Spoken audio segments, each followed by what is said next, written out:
call the meeting to order and note attendance. Okay, we'll begin with the flag salute, please.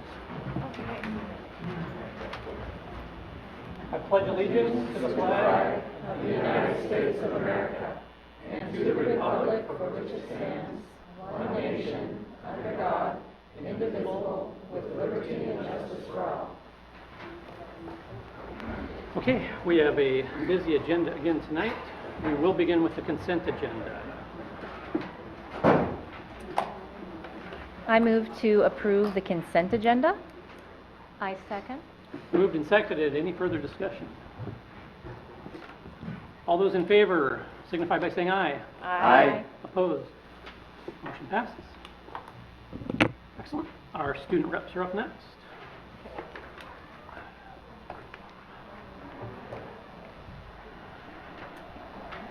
Hello, I'm Evelyn Morales Sierra, the ASB Vice President. And I'm Owen Cote, the school board representative.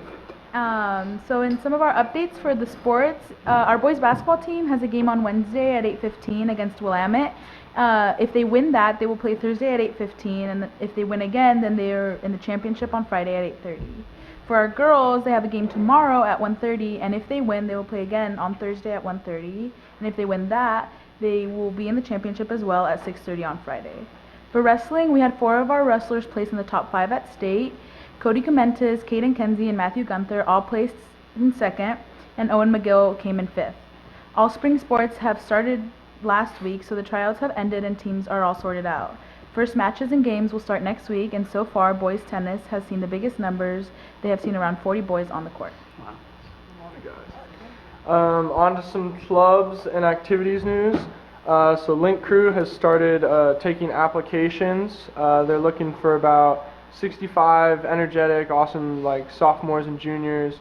And they're looking, Link Crew is always a lot of fun, helping out the freshmen, kind of get them integrated into the school, have kind of, older upperclassmen leaders help them around. It's always a really fun thing being in Link Crew. Battle of the Books just competed at regionals on Saturday at Philomath, and they placed 5th out of 14 teams after pool play, which is really awesome. This year's team members were Karina Leland, Amani Galvez, Cassie Rook, Nicole Bailey, and Melanie Tickner. And the season is now over for them. Spanish Club and Los Aguilas Club have got together for a fundraiser for Hogar Infantil. Is that how I say it? Hogar Infantil. Yeah. A children's home in the state of Chiapas, Mexico, that provides a home and education to children who would otherwise wouldn't have either. They will be doing a variety of fundraisers, including tamale sales, a raffle, and donation jar. They'll start that soon. Choir and band both have started their festival seasons. Choir just had their first state qualifying event at OSU last Tuesday, March 3rd, and they did very well. The Corollaires are competing at the OMEA Solo and Ensemble competition, which was last week, and also they're competing at the International Championship of High School A Cappella semifinals on March 28th. That's pretty exciting. Their next concert will be on March 19th for their cabaret night fundraiser featuring Bellissima, Serenity, Zorro, and the Corollaires, as well as a dozen variety acts performed by their choir students. That's always a really fun concert to go to. It's a lot of individual, more soloistic kind of stuff. The band just had a concert with the OSU Wind Symphony last Monday, which went very well. That was a really cool thing to do. Be invited down there for to perform with them. They have a competition this upcoming Friday at Mount Hood Community College. I think our time is 9 o'clock in the morning, so it's going to be an early time to perform. And also the pep band is in full force. Going to the playoff season is also a lot of fun for us. They joined together with the Redmond pep band on Saturday and played the national anthem out on the floor all together, and that was a really cool thing to see. Both bands coming together and playing before the game. And also at the OMEA solo and ensemble competition, Carter Dowd placed first with the tenor saxophone, and Daniel Dyer placed second for the tuba. Robotics, their season is finishing up with state championship next weekend at Chemeketa. This is open to the public and free to attend, and everyone is welcome to come and cheer on the Silverton teams.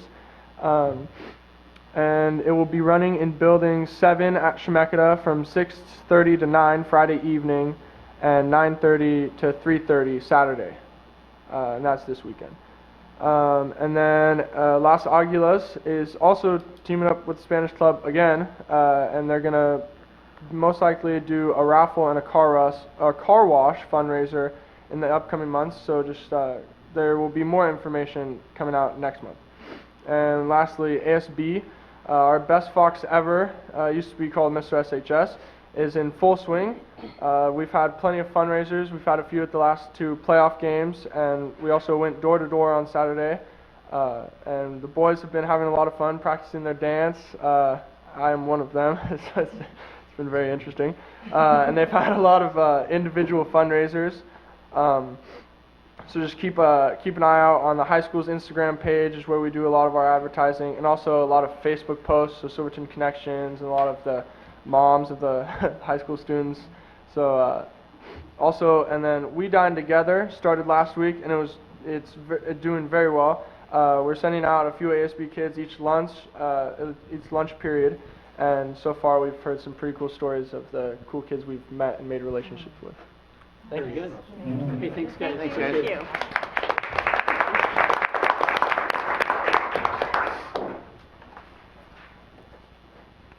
Okay, we are up to our first public comment period.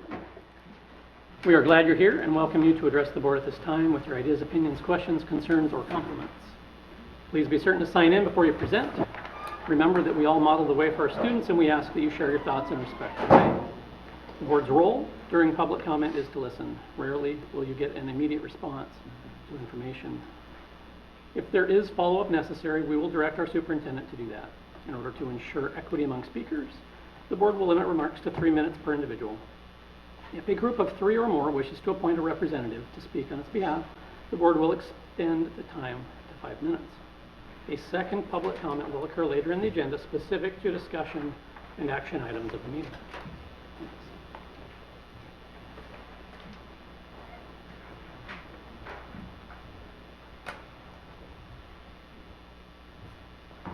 I signed in. Do I need to sign this as well?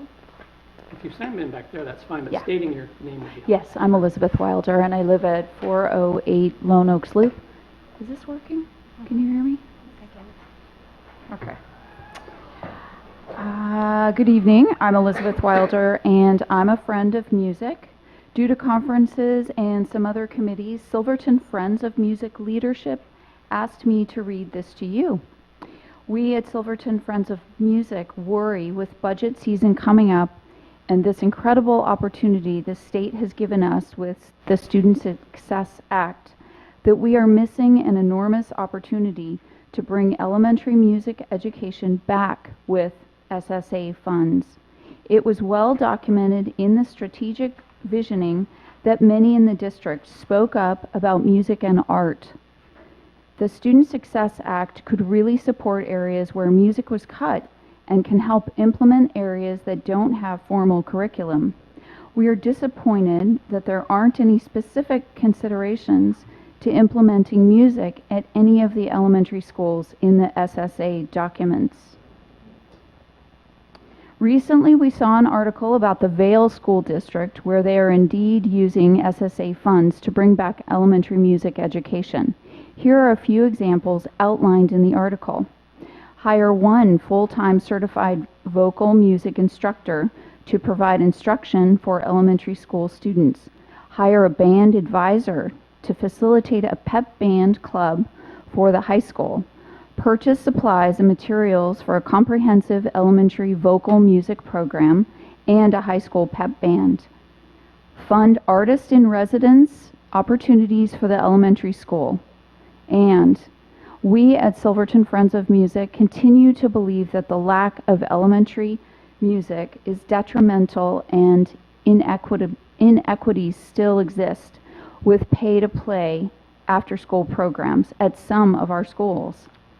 It's exciting to see music and drama thrive as extracurricular or built-in special programs. However, a goal to reduce inequities and disparities in our district is important. We continue to want the need for music in all of our schools. We strongly believe that's possible.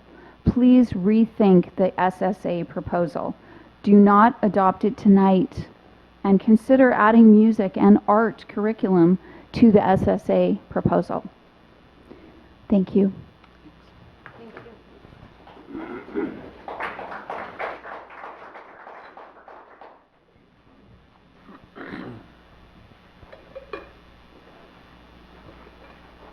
think I'm next on the list. Is that right? Come on up. Okay. Haven't done this before. Before I kind of start my time presentation, I've asked Owen and Elaine Evelyn to stay for a minute because this morning I was at South Salem Senior High School. In their morning announcements, they made the claim that they were the only 6A school with both the boys and the girls teams in the playoffs. I bit my tongue. Because for those of you who don't know, Silverton High School has both the girls and the boys basketball team in the playoffs, right? You're 5-0. Oh, I know there's 6. That doesn't matter. The point was I just bit my tongue to keep from saying, hey, there's somebody else out there, you know, and you 6A guys, you don't want to play them.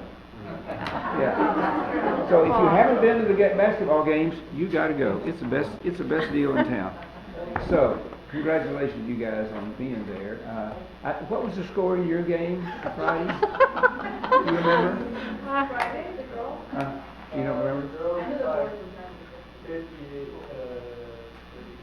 Yeah, I know the boys were 90-50, and it wasn't really that close. So you guys are doing a great job. And if you watch them closely, you will discover that they are really classy players. At the very end of the game, there were 2 seconds left, so we were ahead 90-50, and our guy had the ball, but rather than trying to make a long shot and make 2 more points, he just held the ball and shook hands with the other team. Very classy. Isaac Cimarronard is his name, or something like that. Okay, I'm ready now. That's great. Are you guys ready? Okay, here we go. I'm starting my timer. My name is Ron Eubanks. I've been in Silverton for 3 years. I live at Main and 3rd, which, as you may know, is where your teenagers try out their non-mufflers on their running start up Danger Hill. But you get used to that. It's like living near the airport. What I want to talk about is a little bit to encourage the support of music in the schools. I'm not just going to read something, I'm just going to tell you some things that I hope will encourage you to seriously consider the importance of music in the schools. Governing is hard. It's hard, especially in a democracy where everybody has a right to an opinion and really even a responsibility to have an opinion and express it. It's whether it's a country or a state or a city or a school board or a family, it's just hard. And we pick out some people to take all those opinions and make decisions, and that's you. And I'm sure you think sometimes that the 4,000 students in your school district all have an opinion, and most of them are, conflicting a little bit. I have visited a number of schools around the world, a lot in the U.S., but in Haiti, in Brazil, along the Amazon, in Turkey and Russia. And when we visit there, we always have a translator, and she helps us translate a little bit, and we tell each other some things, and we sort of understand what's going on, and then we sing. We sing. We still don't understand the words, but we get the feeling. We see the expression on their face. We see how they move. We hear the volume and the speed of what they're doing, and it's all tied up in the music, because music is so expressive. It's the universal language, and it just is everywhere. We start singing with our kids when they're infants, and then when they're toddlers, and then when they're in middle school, and then when they graduate from college, and then when they get married, and then when they die. Music is the thread that runs through all those human experiences. And the earlier we started, how many mothers sing to their babies before they're born? Yeah. It's just what we do. Leo Tolstoy is suggested that he said the chief questions for mankind are, what do I do and how do I do it? What do I teach and how do I teach it?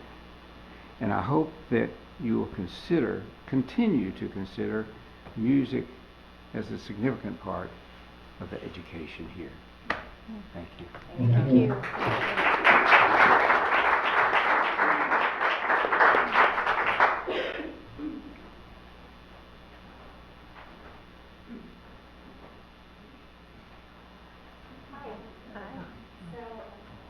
I'm here on behalf of a group, and I wanted to ask if I can have 5 minutes of your time. Thank you. So my name is Anna Kasachev, and I am the founder and president of the Russian Old Believer community. I'm here to give you a little bit of history about some things that we found out, organizations that we've established, and then a private school that we're working on building that potentially would impact the enrollment in your schools. So firstly, we started last year. Last legislative session, there was a bill that we weren't able to meet.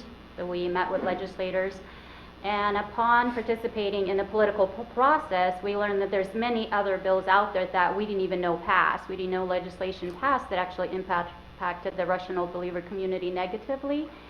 And so we came back to our church elders. We had some meetings. We started to have educational sessions about, how can we get politically involved, and that morphed into, we not only need to be politically involved, we need to be community involved as well. And so we went from living as guests in the state of Oregon to very much looking at how we can establish relationships with the cities that we live in, and then how can we look at giving back and helping one another along the way. So with that said, part of the reason that we've looked at establishing a private school for the organization, for our community, is our church language. We pray, when we have prayer, is in a language that is not Russian. It's actually Old Slavonic. And the Old Slavonic language is quite different from the Russian language. And this is a language that our elders, it's passed down generation by generation. And unfortunately, many of our children, including some of people who are my age, don't understand the language. So we come into church, we spend time there, we're there on sheer faith and really not understanding what's actually being preached or taught.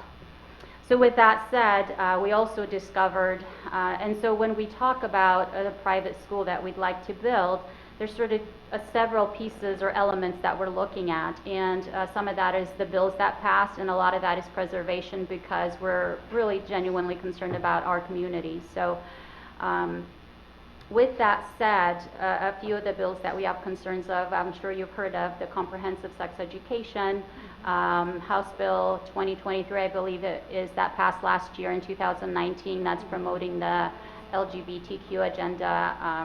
And I don't want to come across as offensive to anyone.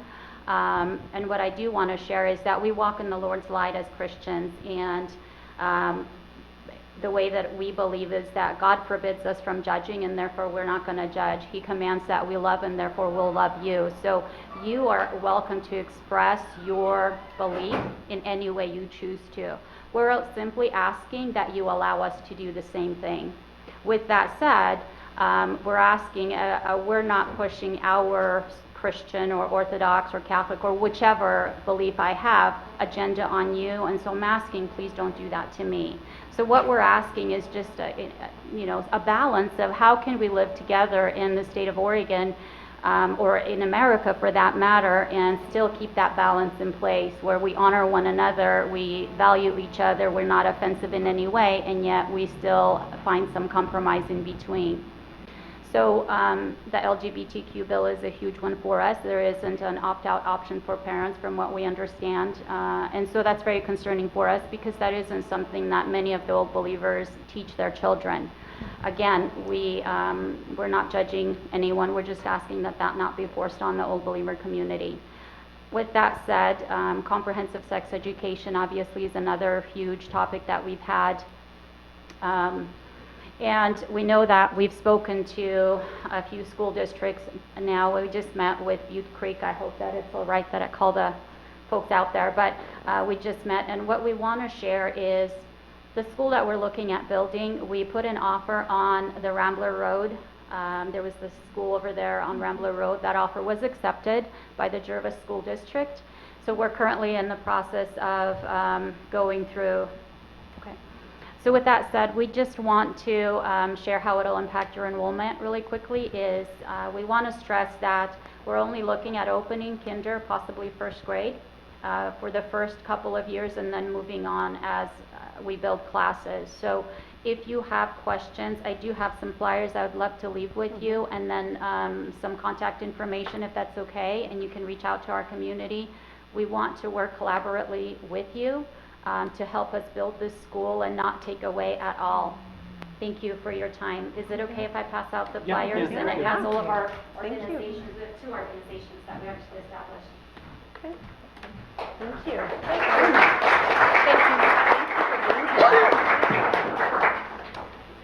That's great. Thank you. Yeah.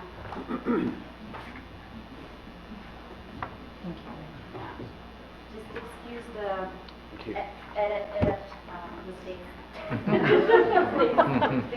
Thank you. Sorry.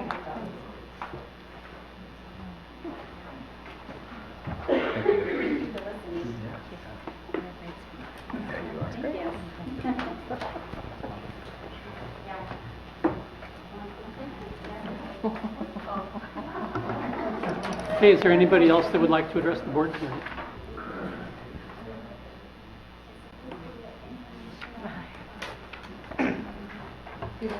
Either one. matter? Okay. Hi, I signed in the back. My name is Inez Bradford, and I am Student Support Coordinator at the middle school. I'll just read what I wrote. If you have any questions at the end, feel free to ask. Hello. I'm here to share my support for the Student Success Act plan shared at the last work session. Recently, I had the pleasure of spending 2 days in the Capitol during the legislative short session. I was able to meet Senator Roblin, who co-chaired the Student Success Act bill. We spoke about the purpose of this bill, and I shared with him how I will personally be able to see this bill change the lives of students that I work with every day.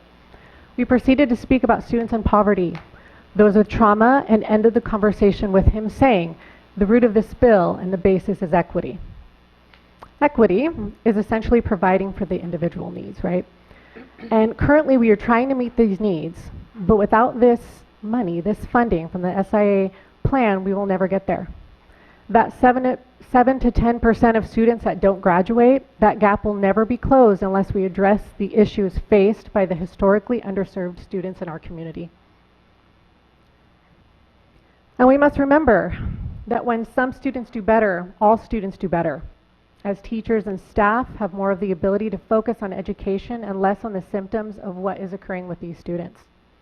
We hear words such as trauma and poverty, but I fear that most of us, because of the privilege we live in each and every day, do not fully grasp what this looks like for a student. I think we think, yeah, that must be hard, but do we know what it looks like to come to school exhausted because you were evicted from your home and spent the night crammed in a hotel room with your family the night before? This is an actual story. This student happened to sleep through his first period class, got in trouble, and no one would have known that he was homeless unless someone thought to ask.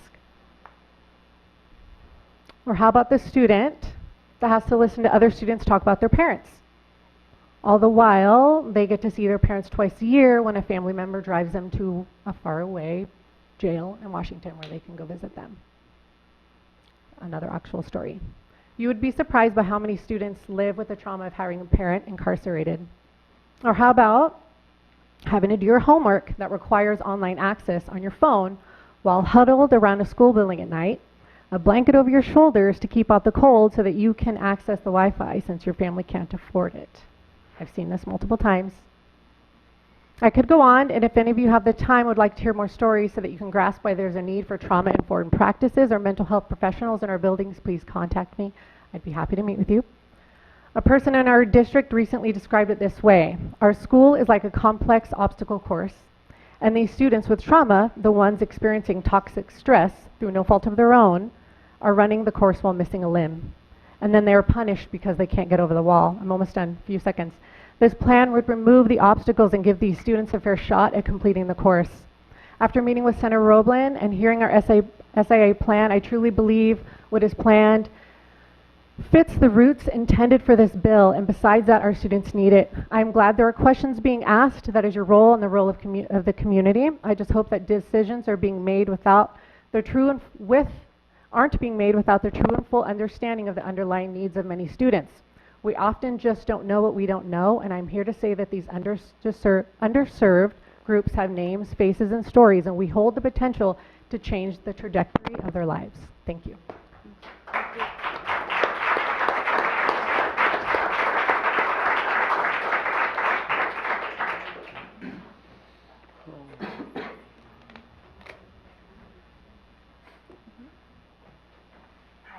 My name is Johnny Farrow. I am up here both as a parent and an employee. I am the assistant principal in the counseling office at Silverton High School, and I just wanted to just read a statement. So I implore all of you to consider the momentous opportunity to support our most vulnerable students through the SIA. The fact is that we have the best teachers, classified staff, and community support in Silver Falls School District, at least in my opinion, and our graduation rate reflects that. Our systems and our school operate really great for 93% of our kids, but there's 7% that we continuously are missing the mark on, and not for lack of care or effort. I watch our teachers and our support staff work tirelessly to help meet their needs. And when I ask them, what is the one thing that you need, they overwhelmingly tell me mental health support. I asked all of our counselors before I came here tonight, what's the one thing that you want me to convey? Again, mental health. The reality is that those 7% of students are experiencing such complex and traumatic situations that our traditional school setting simply does not meet the needs for. I hear kids say, I can't walk through the doors. I can't handle 7 period days. I don't know where I'm staying tonight, and I'm getting hit with one class after another. And it's not good enough. 7% is not good enough. I think we have an opportunity to truly make a difference for those students who have had the hardest and most challenging experiences they come out. And it's exciting as an educator to have the opportunity to take a look at what are our systems and what are the things that we can do to make that a level playing field for our students who have been historically marginalized. So to kind of echo on what Inez said, I really appreciate the work that went into this, and I just want to convey that this is truly an opportunity to address equity for our most challenged and vulnerable students, and I implore you to just keep that at the forefront of your mind as you make a decision. And I'd be happy to speak to any experiences within my bounds that I can, and if you have individual questions about the stories and the things that we see coming into the counseling office at Silverton High School, I'd be happy to address those. Thank you. Thank you. Thank you.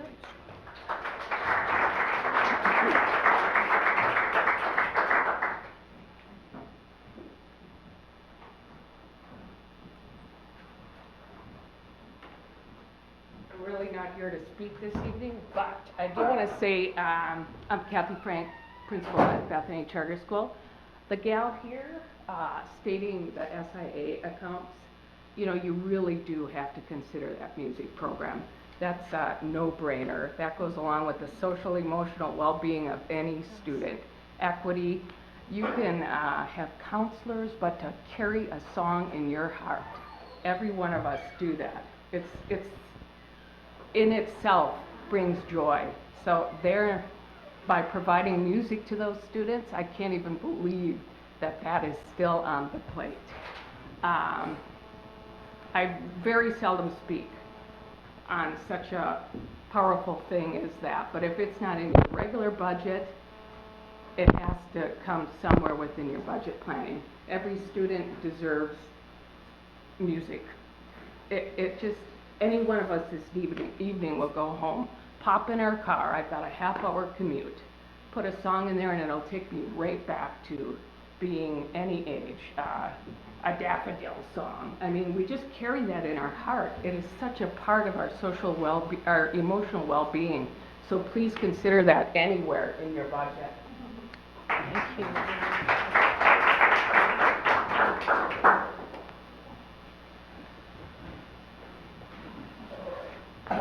I don't usually plan on speaking at these, but I just kind of want to speak on my little experience in band just throughout my whole life, because this has always been a very important thing to me.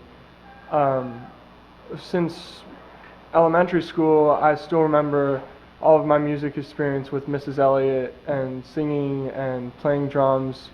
I mean, I can't imagine it sounded good, but it's still one of the main things I remember. That's some of the most clear stuff I remember from elementary school. And then throughout Robert Frost, starting with like Mr. Mullins in the 4th and 5th grade, he would, you know, show musicals in class. I still remember watching The Music Man, which was one of the first musicals I've ever watched, and as always, now musicals are one of my most favorite things. And in the 5th grade, learning how to play an instrument, and then in the 6th grade, Mr. Duffy came in and really started teaching us like how to play, and then 7th and 8th grade, Mr. Petrick started, and ever since then, I haven't been able to get out of it, not because Mr. Petrick kind of forces me into it, but also just because I love it so much.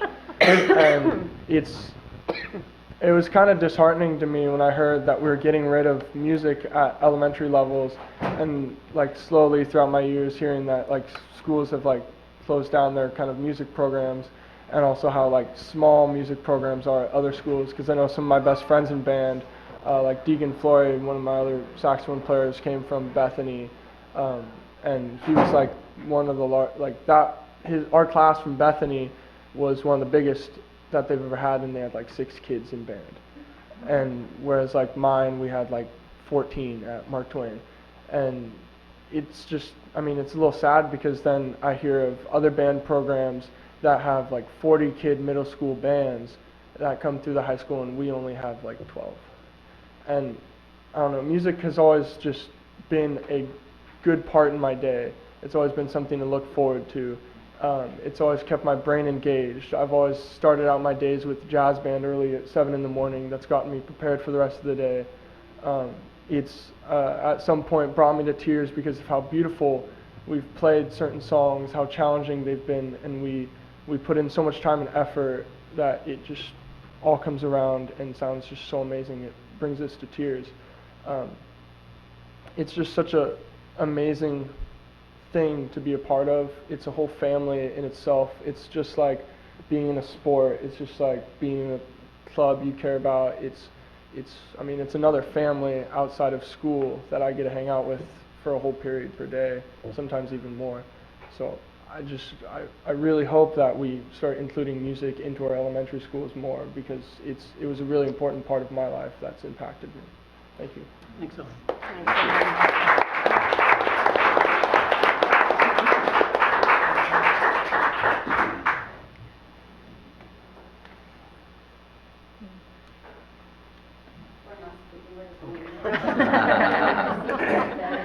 Yep, scanning the audience. Anybody else? Nope. All right, we will move into our discussion items. And first up are the charter school renewal items. We have Bethany and Community Roots up for renewal tonight. So you want to give us a brief recap?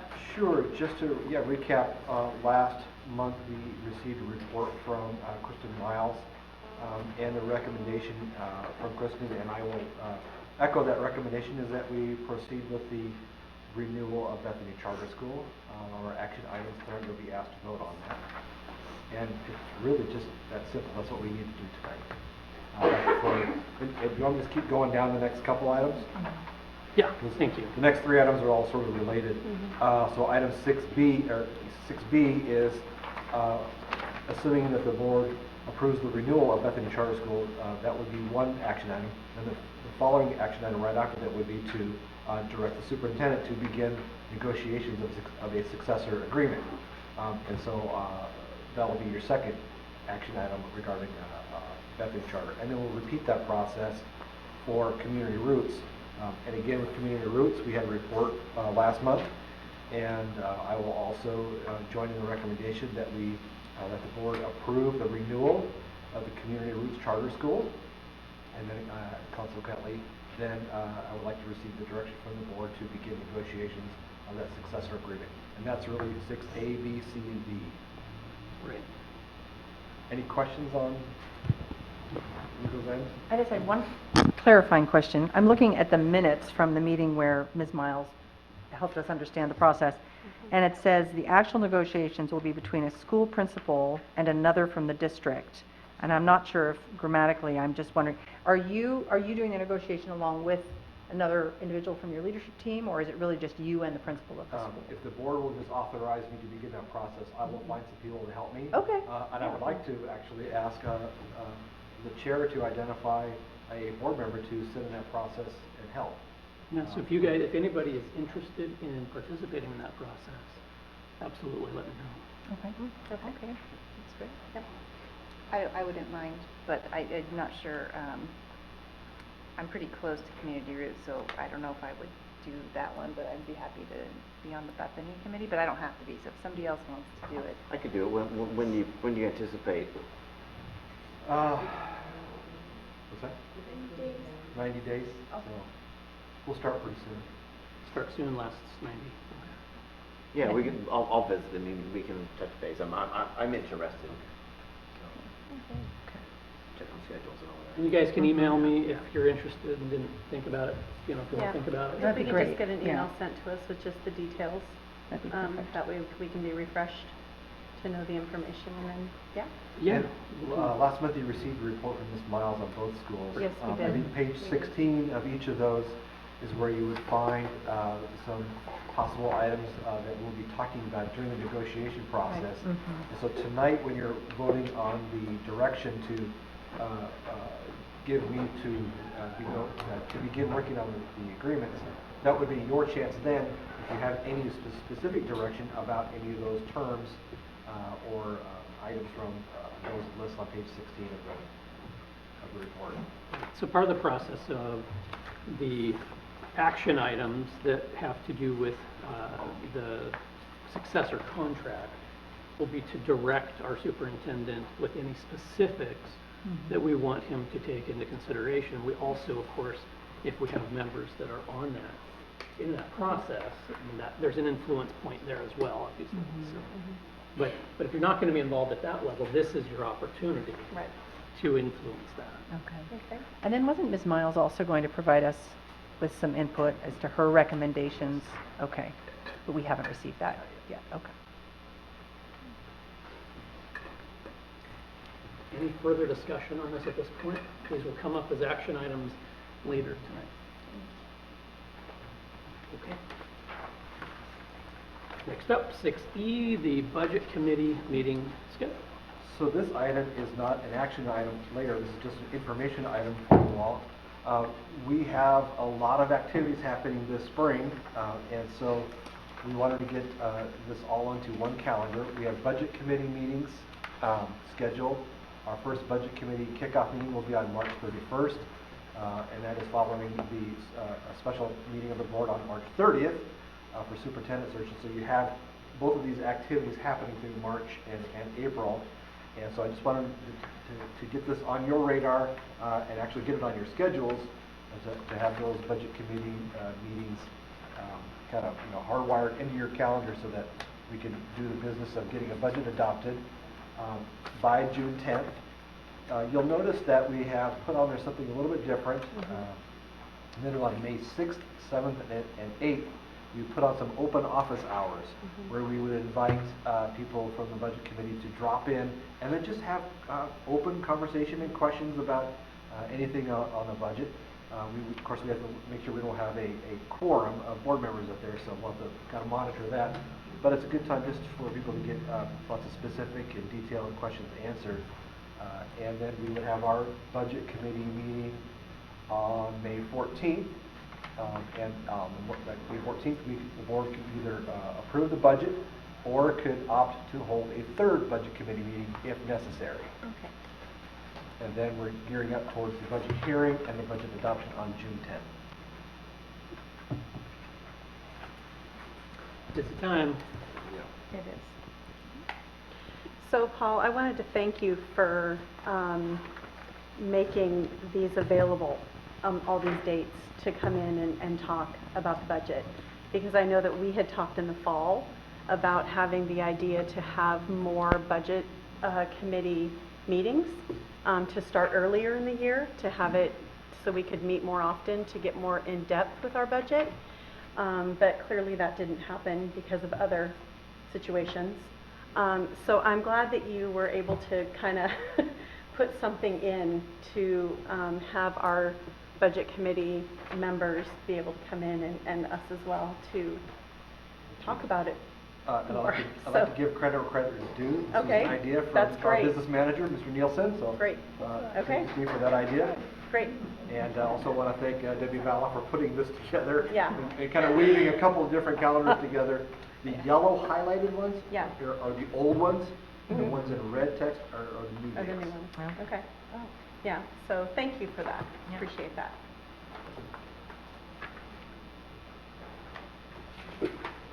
Okay.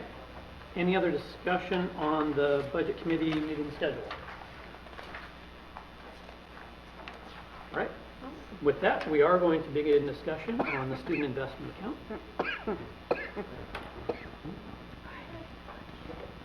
I'm sorry, may I ask a quick clarifying question about the budget calendar?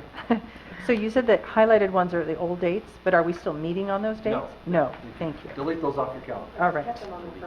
Okay, perfect, thank you.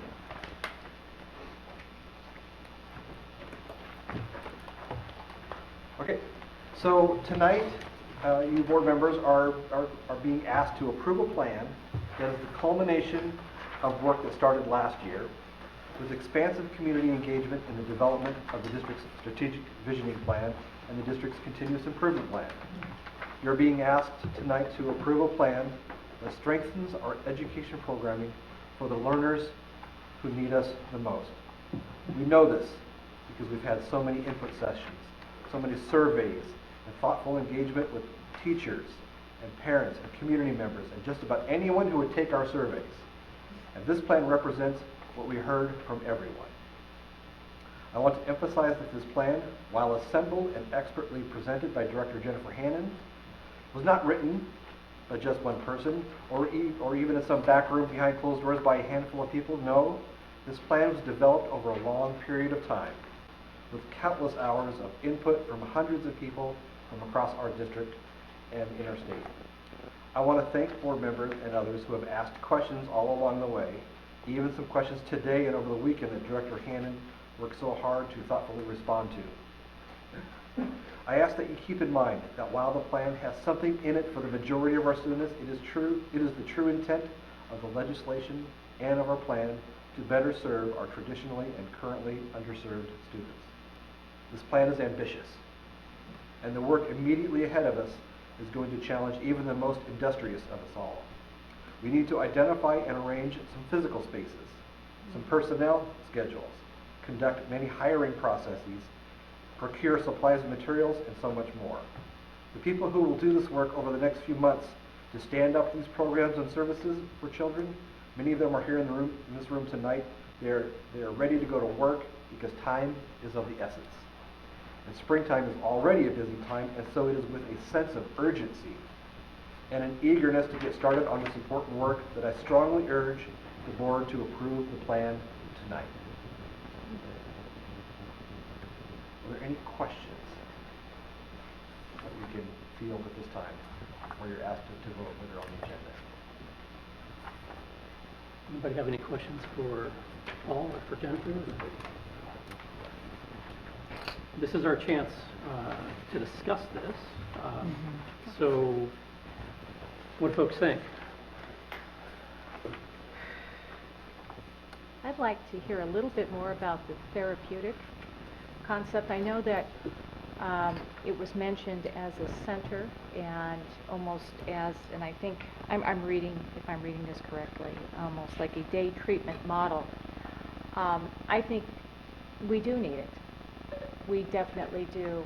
what does that look like currently with the district? With the 3 million that we'll be getting over a certain level of time, how do we plan to develop that? Could you share more on that? I'd like to hear more. I know I've heard things, but I'd like to hear it cohesively. Yeah, so the chunk of the budget for the therapeutic placement is in startup costs for year one. Right. And the goal would be within 5 years to have that be self-sustaining. So that happens with tuition fees from other districts, which all districts currently pay, including us, to send Sure. kids to placements outside of what we offer, and through mental health and social work billing through Oregon Health Authority and Medicaid. So as we begin the process, we're going to staff it mostly with staff we already have, although there's some additional staff attached to that. But we hope to wean off the high school success money that's attached to it, as well as the SIA money over time. In terms of where and what that looks like, we don't have a location for that.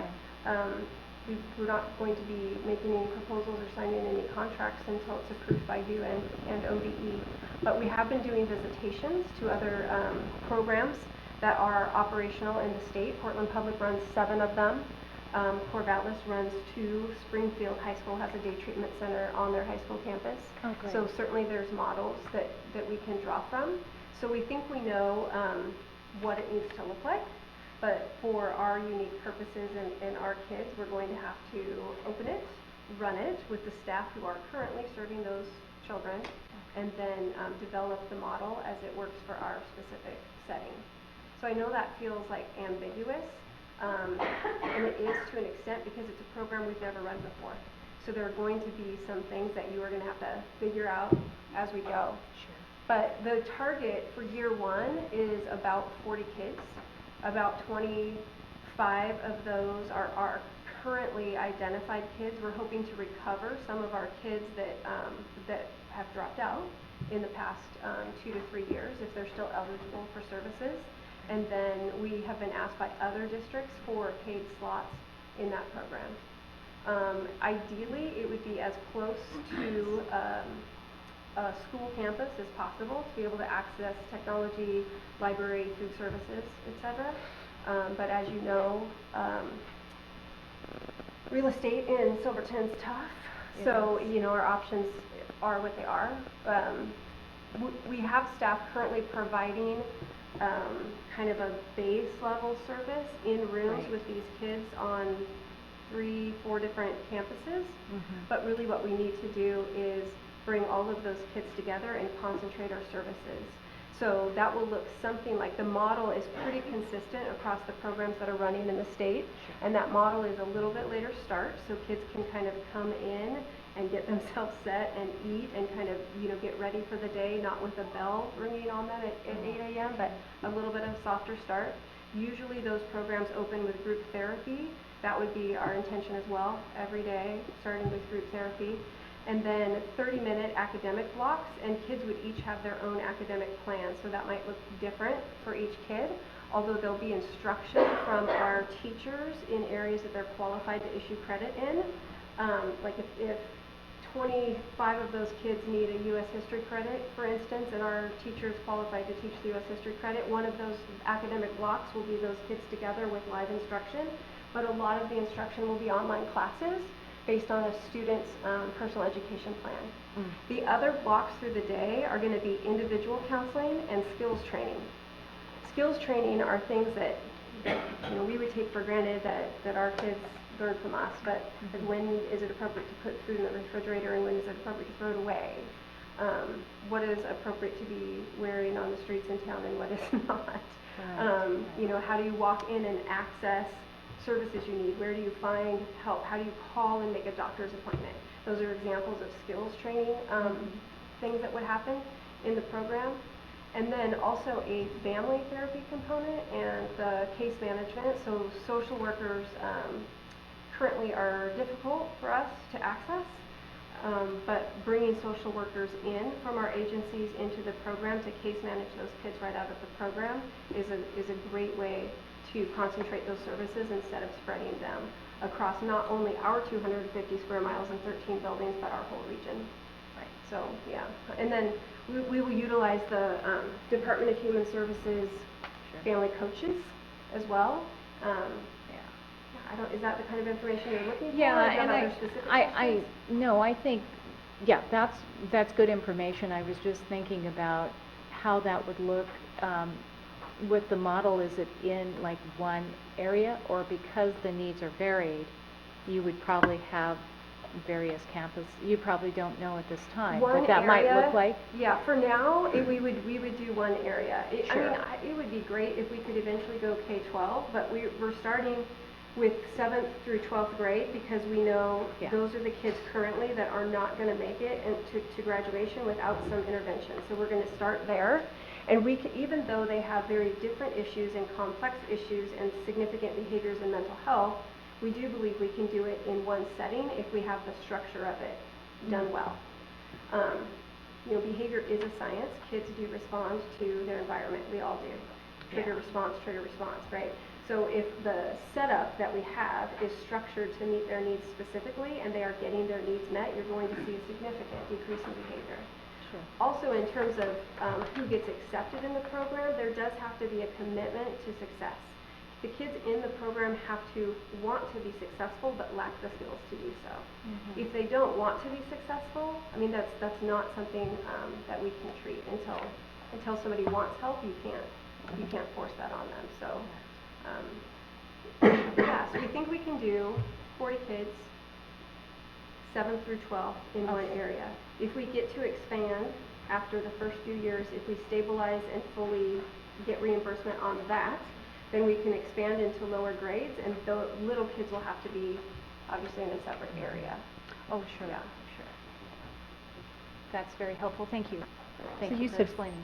Oh, go ahead. You said 40. Was it, how many would be in district? Was it 25 that you We you guys currently have 25 kids that we're serving in this way, although the program at the middle school is offering multiple layers of support in one program, so I'm not sure how many, in addition to the 25, we would pull out of our middle school, but we have some in various places around the district. So the remaining slots then would be available for purchase from other school districts. So when you mentioned that there's online classes, would the students then be at home doing those, or would that be No. centralized as well so they They can have do that with social us. component? Yeah, Oh, great. yeah. Oh, good. Yeah, we can't, I mean, these are kids who don't have the skills to be successful independently yet. Right. So they would be doing their online classes with us in those 30-minute academic blocks as they rotate through. So there would be 4 to 5 academic blocks in a day, but they might be working on one class at a time, but in 30 minutes. Absolutely. Right? So, but each kid might be working on those academic segments on different classes because they can do that online. We want to do as many as we can live with the teacher and with other kids. But when you have just a couple of teachers and a lot of credits that kids have to collect, you know, there's the issuing of credit with highly qualified staff. So the ones that we don't have teachers that are qualified to issue, then they will be doing those online. Right, and I wasn't sure if some of the parents were, you know, involved in, you know, assisting with their child and their needs. That's why I was wondering about the online. But Oh, the at home. that whole part, if they Sure. do, I mean, some parents do want to be Yeah. intrinsically involved. But anyway, thank you. Some of them, I mean, the access it would be accessible to kids at home. Right. We don't expect much of that to happen No. with the kind of family situations that we're going to be dealing Okay. with, but of course, if they're able and willing, that's a bonus. They'll get through faster. Because it's not you're a freshman, you're a sophomore, you're a junior, you're a senior. It's we're going to get you to the finish line, and each kid has it very mapped out Right. what the things that they have to collect in order to get there. Very good. But those things will include, in addition to their credits, it will include those job skills and a clear plan for where they're going to go after, how to access services, how to make their appointments for things that they need moving forward. There is credits, in terms of credits, the kids in these programs, they do get credits for interesting things, like the skills training, they get credit for that. They get credit for group therapy. They get credit at times for completing therapy goals. Oh, excellent. Okay, Yeah, so that's there's great. some flexibility if it's structured well. Wonderful. Okay, thank you. Thank you for that. When we talk about the mental health for the other students, right? So for students who aren't in a therapeutic day program, I see that there's been a significant amount dedicated to counselors. And I think you guys even made reference, like that was the suggestion to sort of the obvious place to start is just to reduce the ratio so that there's better access for kids. Right. Has there been any other thinking though around kind of best practices in mental health intervention and more creative programs and ways that schools can be interacting with kids either in groups or individually? I guess what I felt, and I know you were constrained by character counts and word counts that you had to meet, but I'm wondering if there's anything more specific that either will come later as the district works with ODE to develop metrics and benchmarks. I think that's what I'm looking for a little bit more is like, what are some of the specifics? How will we know that we're doing what we said we were going to do when a lot of this is still sort of very visionary? And I'm wondering, is that just because that's where we are in the process? Or is there a space here to be a little bit more specific about what we're holding ourselves to and maybe some innovative programs that we could consider? Sure. I have those are a lot of questions in one question. Yeah, I heard two questions. I heard how will we know we're doing what we say we're doing? So in the plan, there's indicators of how you will know that activity is actually happening. So that will be measured by those activities. Right. But we do have to negotiate with ODE how we're going to measure the success of any dollar we spend. Okay. So ODE has been having an evolving discussion about how they're going to measure mental health because most people are adding mental health, and how do we measure the success of that? So they assure us that they have got some plans about how they're going to do that. They are looking at things like counseling office referrals, hours or minutes of kids served, having the counselors do a little bit of tracking like a LPC would in terms of what they're seeing and how many sessions and then exiting kids out of those. Those could be things. But from the get-go, what keeps circling around from ODE is the kids' feedback surveys. Okay. Is like their perception of what their status of mental health is. Now, I think that's a tricky one, being both a counselor of teenagers and a parent of teenagers, is that can be so different day to day, not necessarily based on the level of service you're providing, but I think that will play into some of it. That will be some of it. And in terms of have we thought about other creative things? Yes, we have that. Those positions are not actually posted as school counselors; they're posted as LPCs, licensed clinical social workers, or school counselors. So we're hoping to see, who's out there that's willing to work with us on this, and then how we can best utilize that skill set in our different. I think I don't want to speak out of turn. There's high school staff here, but I think they're looking at a social worker. Okay. Is that right? Yes. Yeah. We specifically talked about needing somebody that can just help navigate all of the different services that students, so that their counselors then can focus on making sure that they're giving the best service to the other services. Okay. So I think that's probably one of the hardest pieces that we've been able to find is social work help, and then actually access to mental health care providers. The wait list is incredibly long. It's hard to get social workers that are coming in and dedicating that level of resources. So that's what we would probably add in terms of that is a full-time social worker dedicated. Okay. And then the draw of hiring LPCs obviously is Medicaid billing. So you can offset your costs and expand your service. But the social workers, in terms of the high school counselors, even though we have, compared to the rest of the state, a pretty good ratio, 350 to 1 is a lot. And then if a kid comes in and says to one of the counselors, I'm having some kind of a crisis, I need to see someone, the counselor makes the call, okay, we need the kid's social security number, okay, what's your I don't know my social security number. Now they're tracking down what's the social security number. We can't get the social security number until we have a birth certificate. Where were you born? Now we're tracking down a birth certificate in another state. It can take all day. So that's one kid with a counselor all day, sitting there on the phone trying to solve a crisis. So if you've got social workers to help take that load off. It really does free up your counselors to do some of the more direct service. All right, thank you.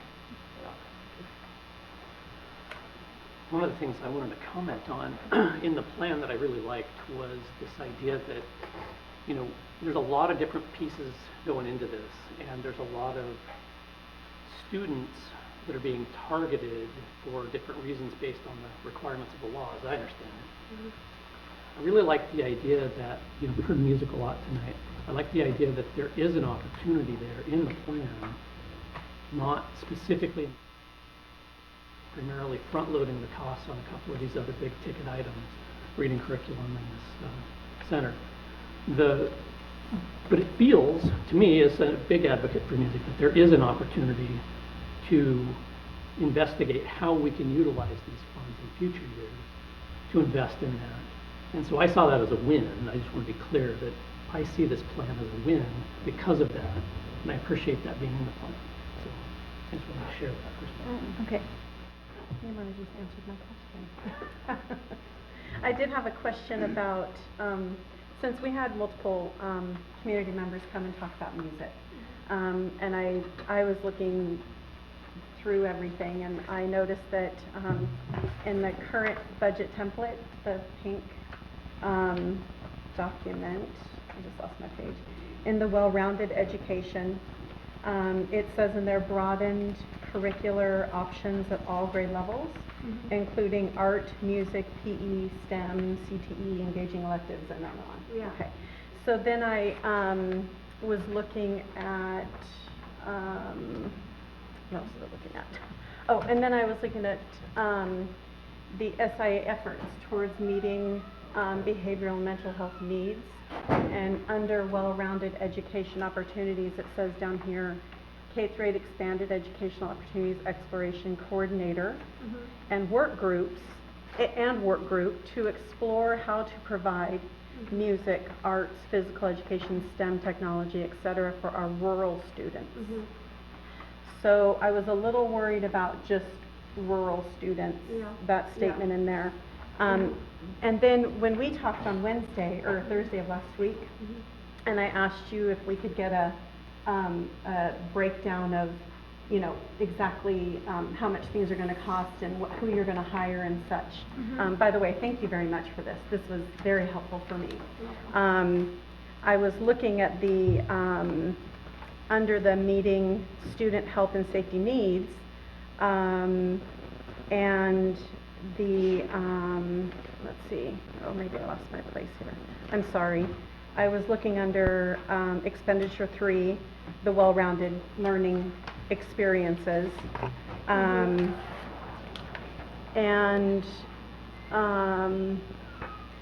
let's see, number 6 under the expenditure category 3, number 6, work group on K-8 expanded education opportunities, $50,000, a consultant dedicated to researching and creating a plan to provide expanded opportunities in music, art, PE, STEM, tech, tag, etc. for all students. So is that now, or is that in the future? July 1 is when we can start spending this money.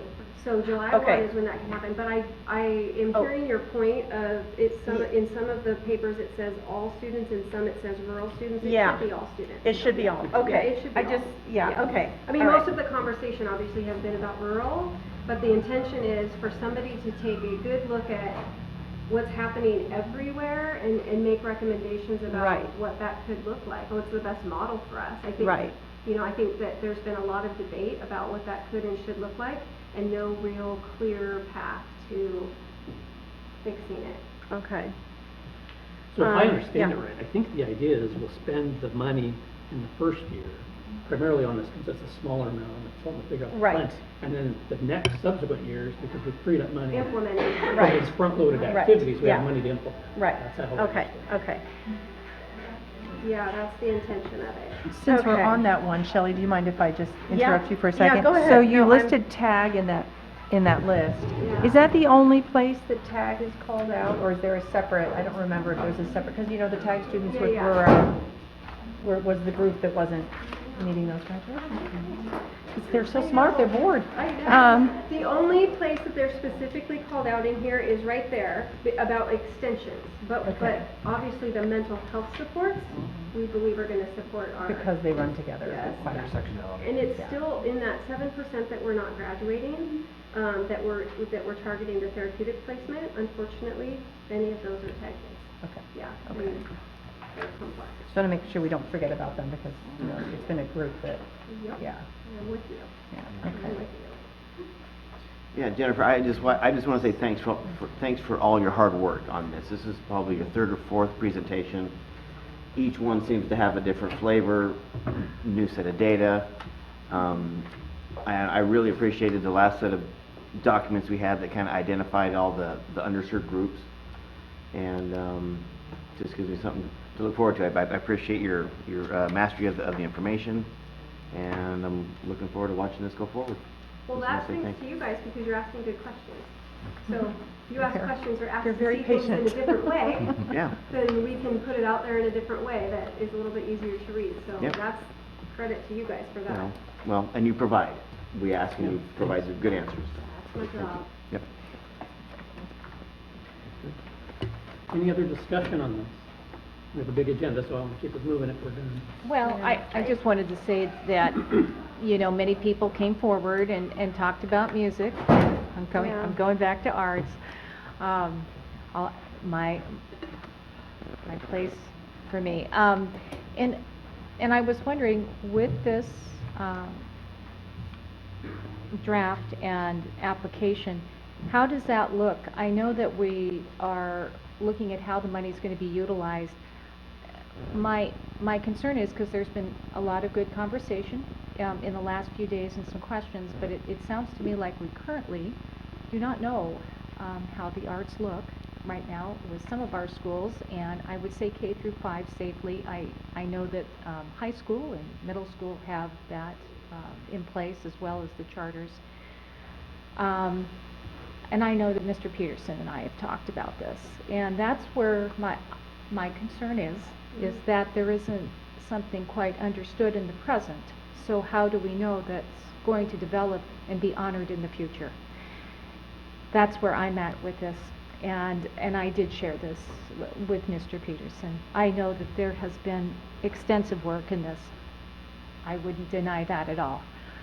But I'm here, and the arts are mentioned, and so, as well as music, and we certainly have a community for it. Can you help me at all, Mr. Peterson or Ms. Hannon, on this? I will submit to you that what you're explaining is true, and it's time to go to work on it. And that's what this plan does. Okay. And it helps us get somebody identified to go to work and solve all of those logistical things that need to be solved so that we can provide really equitable arts and music and STEM and CTE, all those programs that really make up a well-rounded education. So, yeah, I think you're spot on, and let's go to work on it. Okay. Let's get this plan approved, and we'll get people hired up, and we'll go to work on it. We're ready to go. Lori, if your concern is that we don't know what's happening with the arts in each building, I would say, I wouldn't take that to assume that they aren't. Oh, It's that I believe they are. I Yeah, just it's was that wondering there's what is 200 being done. Yeah, there's 200 K-5 teachers approximately, and so knowing how each teacher is meeting their standards with their kids. True. Mm-hmm. Oh, yeah. We trust that they're doing it because they're professionals. Well, that part of it I'm not concerned about, because I know that arts is broad. It's Yeah. not just music, it's not just painting, it's poetry, calligraphy, and what have you. But I was just kind of curious of that, because I don't know, and I didn't know if that information was out there. So I understand.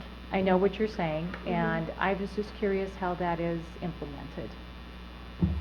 But I wanted to also ask about the arts resolution. How did that fit into all of this? And Yeah. for Mr. Peterson? And we corresponded about that. Yes, we did. That was some work that is important work and was slated for that time period of really November, December, January, February. And you may recall that we had some other really complex Yes. things on the front Did burner we?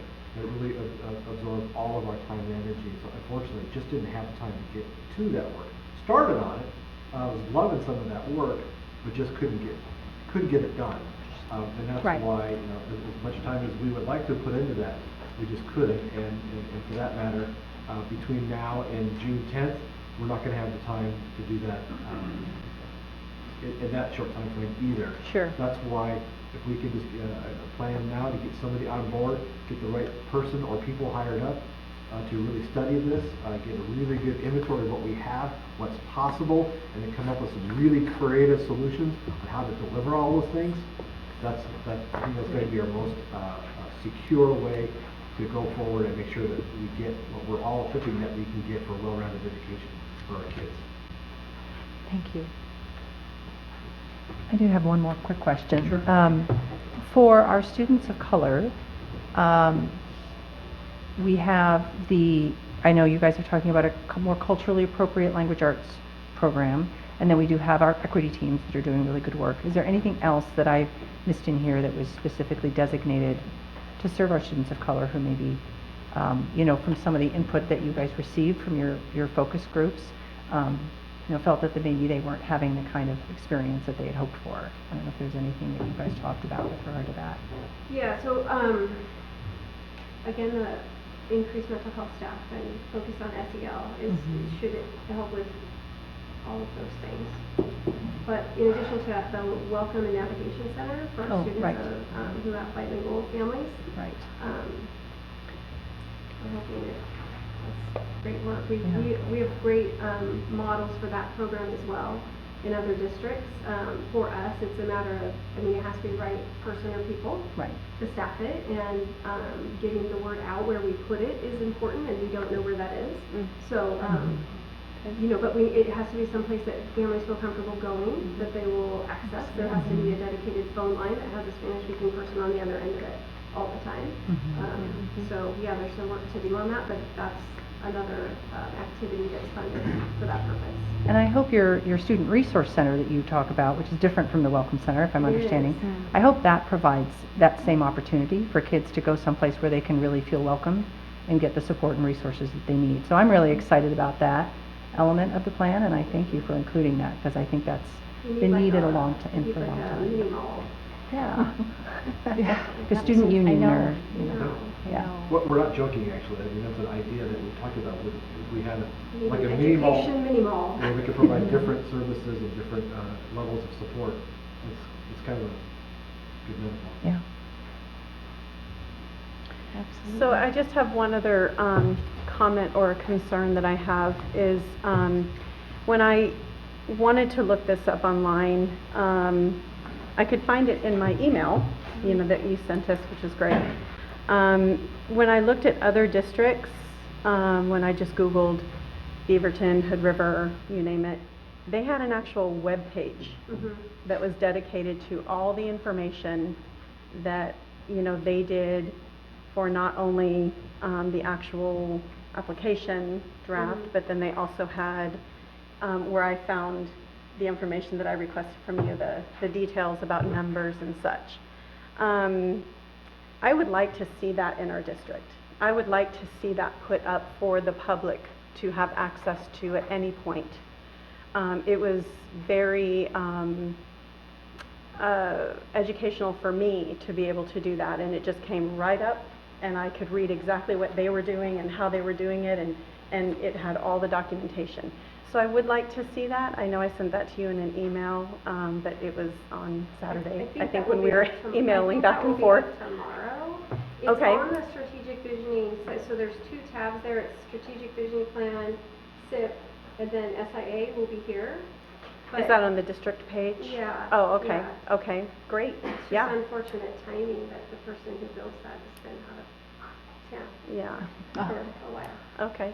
Yeah, so I would just like to see that, so that's great to hear. I don't know how to build a web page. That it would be there, Yeah. okay, Look at yeah. it. So it would be, it would be a good I idea know. to be able to have anybody in this room be able to just click on that and be able to read anything they want at any time and just keep it updated, yeah.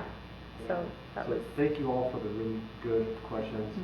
Thank you, Director Hannon, for all your incredible work in facilitating and assembling all this, formatting some of this data, and really for leading a very thorough process. So please join me in giving Director Hannon a round of applause.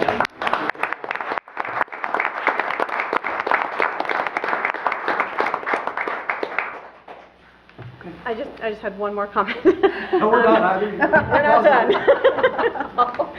done. I also just wanted to mention that ever since I've been on this board, there has been someone at this meeting talking about music curriculum in this district. That is a philosophical thought process that we either need to embrace and make it a part of our children's lives, K through 12, or we don't. I'm a big advocate of having music curriculum for children. It has been proven for over 70 years that music curriculum, not just singing a song in class, but actual learning curriculum of music, develops children's minds in a way that we will never really know the expansion of how wonderful it is. They do better in math, they do better in social studies, they do better in history, they do better in writing.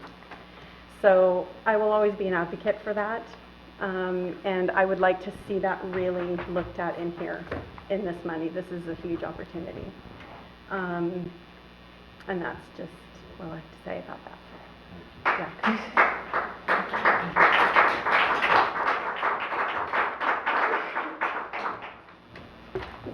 Okay. We are going to go to 6G, the District Equity Team Report. Ms. Bradford and Christine Eubanks.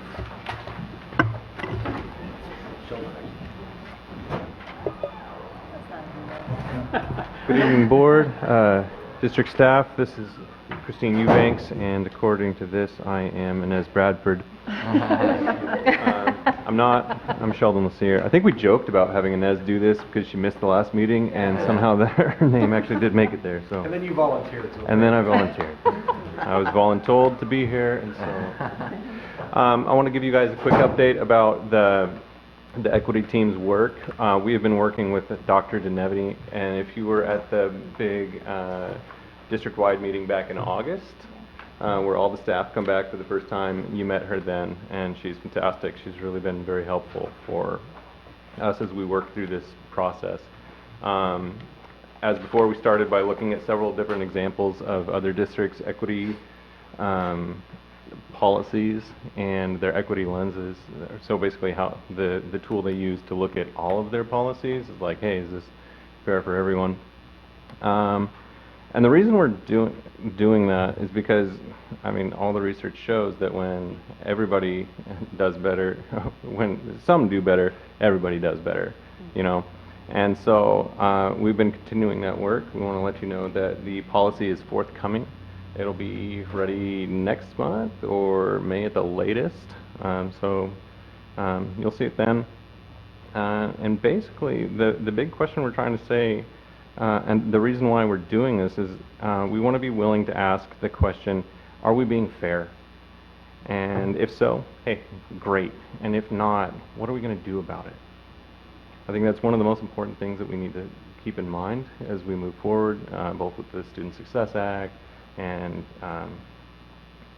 pretty much everything we're doing, really.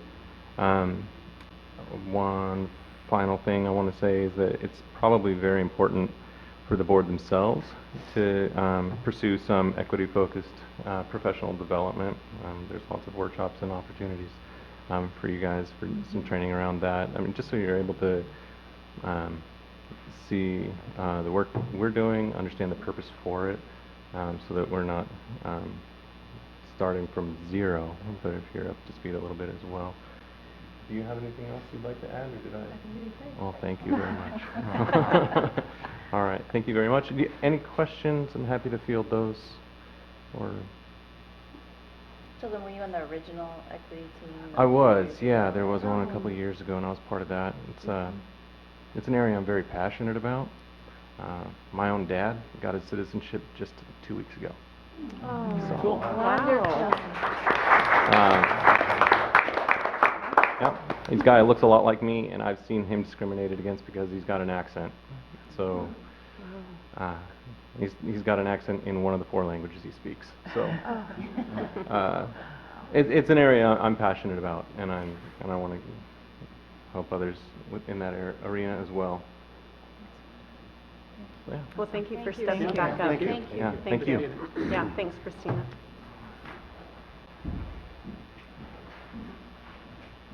Okay, Long Range Facilities Planning Committee update, Eliza. Hello. I wrote what I'm going to read to you all because I do tend to get nervous, but my name is Eliza Torlin. I'm here today to offer an overview of the progress we've made over the past 3 months at the Long Range Facilities Planning Committee. In November, our interim superintendent, Paul Peterson, opened our first Long Range Facilities Planning Committee meeting with an open invitation to join the committee and a request to each person present share their name, which part of the district we represent, and the make and model of our first car. Considering there were around 80 people in the room, this was indeed an arduous task. However, it also helped us all gain an understanding of the many varied perspectives to value as we move forward with the important task of planning for our future facilities needs. Anyhow, after the introductions, Paul provided us with very rapid overviews of our task and a couple briefings on the information we would need to absorb. Data analyst Jeannie Magmer of C&M Communications reviewed the information from the Nelson report generated by the phone survey last fall. She also urged us to review the focus group report made from the 2018 Strategic Vision Planning process, as well as the PSU enrollment report, which was presented in March 2018, and should provide a precise projection of Silver Falls School District enrollment trends for the next decade or so. All of these items provide more accurate insight into the needs of our entire district community so that we can more effectively design our facilities plan. Next, the BBL architects reviewed their comprehensive facilities report. This extensive report was funded by a TAP grant from the state of Oregon. They explained that every single building owned by the district had been investigated top to bottom, including all the schools, the district office, bus barn, and stadium. There were 19 buildings in all.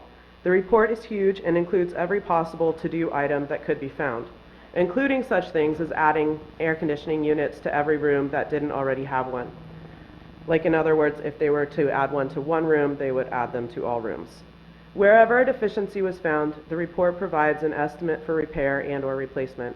Aside from the high school and the modulars at the middle school, all of our buildings require significant maintenance, more than 40%. Community member and parent Tom Newton has assumed leadership of the building subcommittee in charge of digesting the substantial facility report.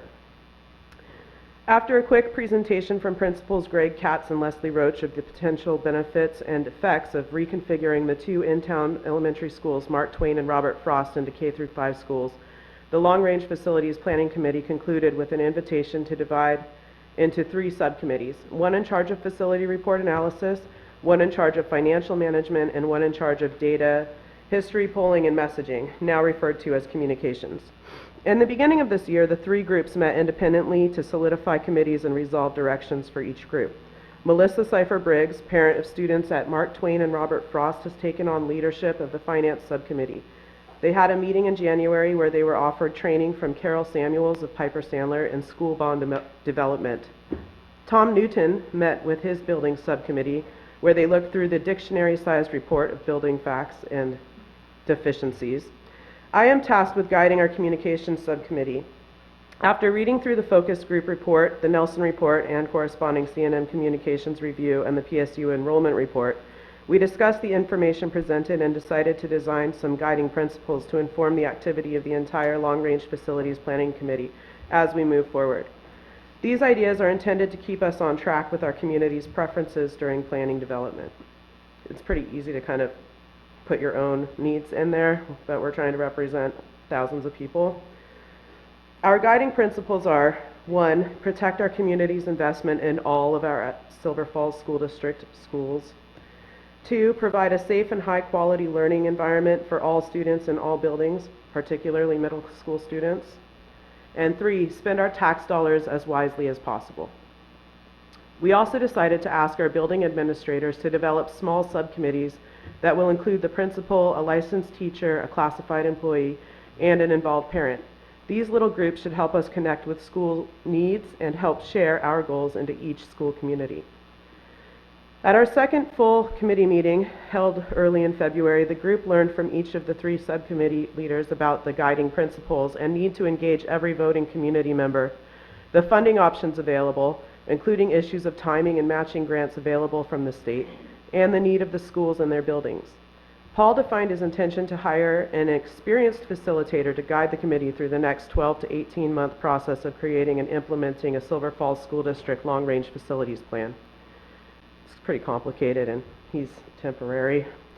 So the first week of March found a small group of us, including Melissa, myself, District Maintenance Supervisor Lauren Stanley, and School Board Member Lori McLaughlin, scoring RFQ applications from 5 Pacific Northwest architectural firms. We were on the hunt for a facilitator with sound experience in creating community consensus as well as stretching pennies in design while utilizing knowledge about current best educational practices. Last Thursday, we interviewed 2 local firms, BLRB and Soderstrom. While we appreciated the experience and drawing talent of Soderstrom, we decided to hire BLRB to at least guide us through the long-range facilities planning process. BLRB has recently worked with Mount Angel School District to successfully fund a bond to fully update the elementary school, middle school, and high school. They have also worked with the Molalla School District and are currently finishing up projects in Woodburn, along with school districts all over the place. This is evidence that they have practice working with similar rural communities like ours. BLRB also showed true enthusiasm in supporting our district through the struggle of bringing together a community of varied preferences and the possibility of designing equity between our many precious schools. They have multiple offices and plenty of marketing support, all at a clear and reasonable rate. I urge you to support a facilitator contract with BLRB. Our next long-range facilities planning committee meeting is scheduled for tomorrow evening at 7 p.m. I believe there is still room for a few more active volunteers. There is also a meeting scheduled for April as well as one in May, though I imagine these might move depending on our upcoming guidance from our new facilitator. For my part, I can say I appreciate being included in this energetic, friendly, and inspired group. It really is a great group of people. We are prepared to face the complex task of further unifying our district and excited to see equity and development blossom in all of our schools. Superintendent Peterson has done a wonderful job of keeping this very important task moving forward in spite of his temporary leadership capacity. Do you have any questions? It was a great report. Yes, Thanks. very great. All right. First, I just want to say something. I want to thank everybody on this facilities committee. It's a large committee. It is. But it's very needed, and I want to thank everybody for dedicating their time to this because it is a big job, and I'm just so grateful. So thank you for being here and taking the lead on the communications committee. Thank you. But I do know that there are others that, are taking the lead and working in groups, so thank you very much. It has been a delight to see people bring each of their own best experiences forward Absolutely. to the table for this group. Yes, very good. Glad to hear it. And I'd like to echo that and just say thank you for all your work. Yeah. She's been working so hard. Yeah. She's been a really great communicator, and that's why she's heading up that group. Yeah. And so program note, yes, we are meeting tomorrow. We will have our BLRB architects joining us. We're going to go take a walk through the middle school campus. There are some people who haven't been in the decommissioned area, so we'll take a walk through that. We'll then follow that with the introduction of our new facilitator, and they'll actually have a little bit of programming for us tomorrow night. And a second programming note, when we meet in April, I have some special guest presenters coming in April to talk with us about our history of really bond measures and how things have gone with bond measures over many years. So I want to thank Wally Learman and Tim Roth, who are going to come in April and help us understand our past. And hopefully we can learn from that and That's charge important. into the future with some new directions. So thank you. Thank you. And I just want to say I really enjoyed being on the committee the few days that we met with the other two. It was really nicely collaborative. We had wonderful interaction and observations. So thank you. Thank you. For providing this. Thanks, Eliza. Okay, well, speaking of facilities planning services, Well, Eliza just stole my thunder. So essentially, this next item is really just to let you know that we went through this process. And I want to thank Melissa Cipher-Briggs and Eliza Torlin and Lauren Stanley and board member Gordon McLaughlin for their work in creating the scoring rubric and scoring the submissions and the interviewing the candidates, and then providing the recommendation that we go with BLRB. Later on in the action items tonight, I'm going to ask you just to approve the hiring of BLRB, and then I'll be working on a contract with them. So that's all that was, is just an update. perfect. Since this is the discussion time, is there any questions or concerns regarding their recommendation? It will come up for a vote later. So at this point, we're just approving them as the firm? Yes. And then later on, do we get a sense for the scope of work that we're paying for and all of that? I will, we could probably set a not to exceed amount, a dollar amount, if that's what the board would like to do. Business Manager Nielsen and I were talking about this. We could do it in one of a couple of ways. A lot of times when we hire, we'll say like a legal firm to represent us, we may just have sort of an engagement letter that establishes a relationship. And then we go into a process of monthly billing, right, for the services rendered. Or we could do a contract upfront and instead of not to exceed amount. Either one of those avenues works for me. So when we get to that point on action, we can just decide that. And this was paid for at least in part by a grant. Is that a matching grant? Is it what kind of grant is that? Oh, Steve, can you help? Sure. So yeah, there's 2 TAP grants from ODE. One was to help with the facility assessment, and that was a $20,000 grant, and we've already received that to help offset partly the costs involved with the assessment that was done last year. Of course, it cost more than that, which we knew. And then the other TAP grant is to help with the long-range facility master planning process that all school districts need to go through, and that's a $25,000 grant. Now we were approved for both of those last year, and we did the assessment, but we had to push off the start of the long-range facility planning process because of our transitions.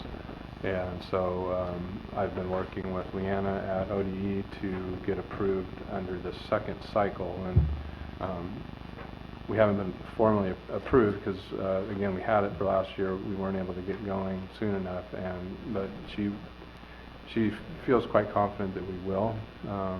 But either way, it's a process we need to go through. So I'm hoping within the next month, hopefully we'll have an answer on that.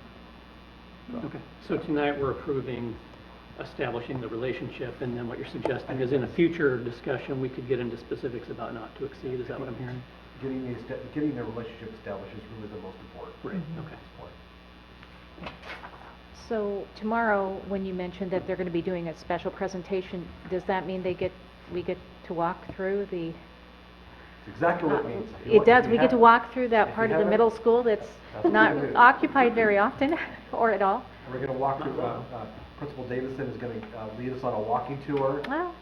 If you haven't been on that walking tour with worth Mr. it, Davison, yeah. it's awesome. It is. It is. Point out It's and worth explain it. not just the challenges of the facility, but more also what it means to move kids about that campus and the distances and the challenges and the things that kids actually deal with. So yeah, he'll do a great job, and I think you'll really enjoy it if you come along. Okay. Next up, selection screening for the superintendent search committee. So we got some direction from Sarah Herb at our last meeting, and I'm going to be following her guidance that she gave us regarding a sort of an efficient approach to this. The first thing I'll mention is that, there were a lot of applicants. We had 47, I believe, applicants for this process. So there was a lot of information to go through and a lot of really difficult choices. And no matter where we land tonight as a board, there's a lot of really qualified people not going to be on this committee. And it's not for, I appreciate everybody putting their hat in the ring, because, it's good to have that problem, I guess, right? The process looks kind of like this. We're going to walk through each group one at a time. I've been suggested that as board chair, I'm going to put together a sort of initial ballot, if you will.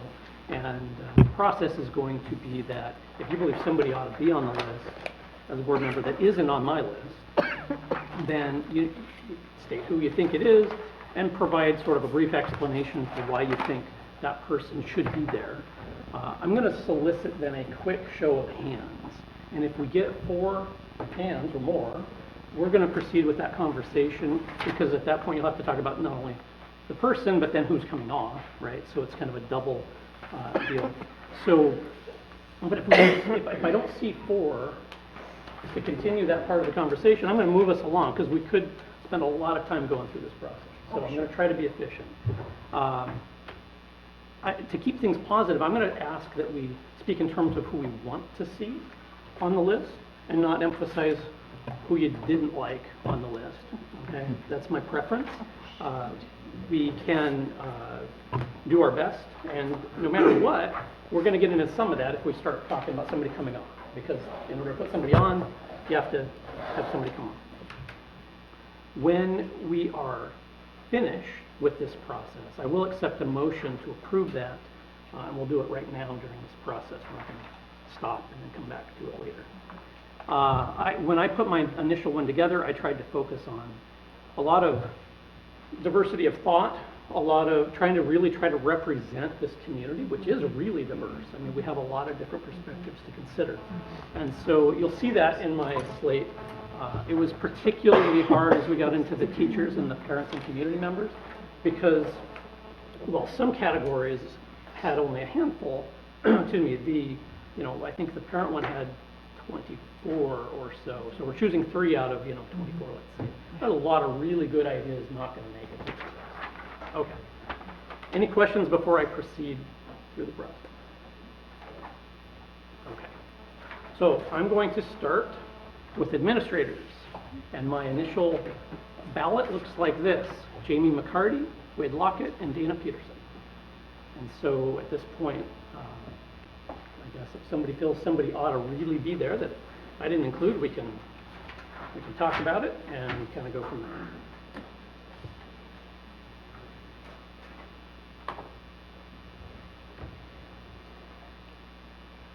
I want to make sure I give everybody a little bit of time to contemplate it. I've already thought a lot about it, obviously.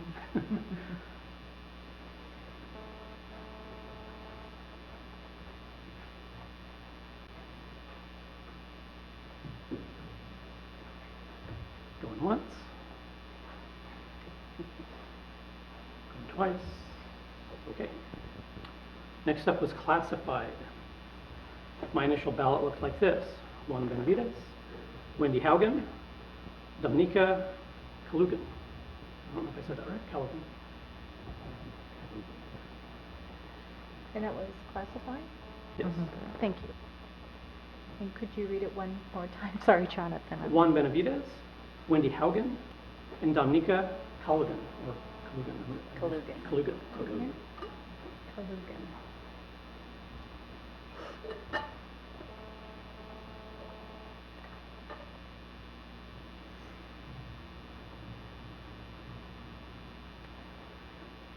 Any suggestions there? Okay. For confidential, we only had 2, and it was recommended that we have 3, up to 3. So I went ahead and put Debbie Valoff and Steve Nielsen on. They both put their hat in the ring. And I have a suggestion or a request. I was wondering if it might be appropriate, Michelle Stadley submitted her name as licensed staff person, and as president of the Teachers Union, SFEA, I wondered if we might consider putting her as an honorary confidential, because we do have a slot there, and then that would free up another space for licensed. So I sort of did that, but I was going to just mention, I didn't quite get it in, that I actually did exactly what you suggested, except I grabbed a 4th parent, because we had so many parents request. So my slate has 4 parents. Okay. Or community members, I should say. It's more broad than parents. But, okay. So that's how I approached that. That's fine. But it was a similar idea. Okay. So you have 4 parents in the community, or do you have a parent on the confidential? No, what I I'm sorry. did was I went ahead and threw 4 names in the community/parent category. Oh, okay, okay, that was the clarification I needed. Okay. That'll put us at a total of 15, which was her recommendation for the total number. Oh, okay, because I also had Michelle Stadley as well as Well- a confidential. Okay. Too, which I thought was very weird. Do you mean as a license or as a confidential? Yeah, I put her as a confidential because she's a licensed staff, she's taught in rural and in-town schools, and she's the SFEA leader. I'm like, oh my gosh, that's a whole basket of things that a lot of our licensed people don't have. And so I thought, I'm gonna kind of remove her from that license, and that way it would free up another licensed teacher. Well, we can So talk was- about that during the... Okay, Yeah, because okay. some of the Thank you. individuals yeah, that sorry. applied are multifaceted. Right. And so They I'm really not are. sure what, how to categorize that. Right, okay, yeah, That was so something I'd we'll just- talk about it, okay. Okay, for licensed, because now we're getting into this question. So I had Michelle Stadley, Cole Valenzuela, and Jennifer Kapner.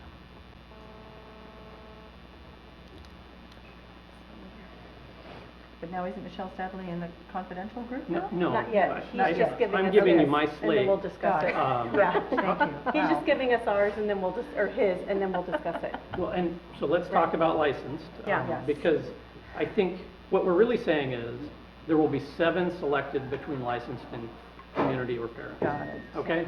Right. That's really what we're saying. Exactly, And right. I, I selected 4 from the community Okay. group. Mhm. I could be convinced if everybody thinks that it ought to be 4 from the licensed group. Okay. I just wanted to make sure we have a lot of district employees. Right. And we only have, even with my list, 4 district employees. Yep. I thought I would Yeah. go that route. Yep. Okay. It's starting to feel like Abbott and Costello, who's on first, anyway. If we have a spot on licensed, I would like to recommend Sheldon Lassier for that, where he's worked with special ed as well as with our equity team. So I would just throw his name in for consideration if there's a spot that we decide to bring up in that group. Yeah, I also have Sheldon on my list, so I like that idea too. Okay. What I do is, let's Why don't go you- through my list on community. Yeah, that'd be great. Okay. And then we'll treat those Go through your as a list. bundle. Okay? How about Let's if we do go that. that route? Because I'm not sold that it has to go one way or the other. Okay, do your parent community and that way we can be done and then discuss. Okay.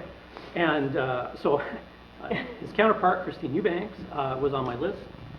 Ray Kaiser, Nick Kana, and Esmeralda Moretz.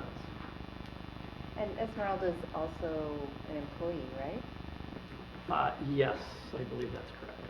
Correct. I can only take her box as a community member. But she's a classified. Classified, but she didn't take that box, she put herself as a parent community member for whatever reason.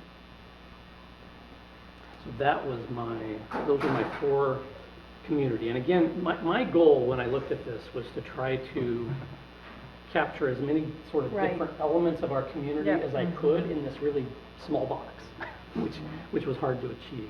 And I'm not suggesting I did it perfectly, but that is what I came up with. Right. I appreciate it. Good Yeah. work. So between those 2, licensed and community and parents, those 2 categories, I suggest we have 7 slots.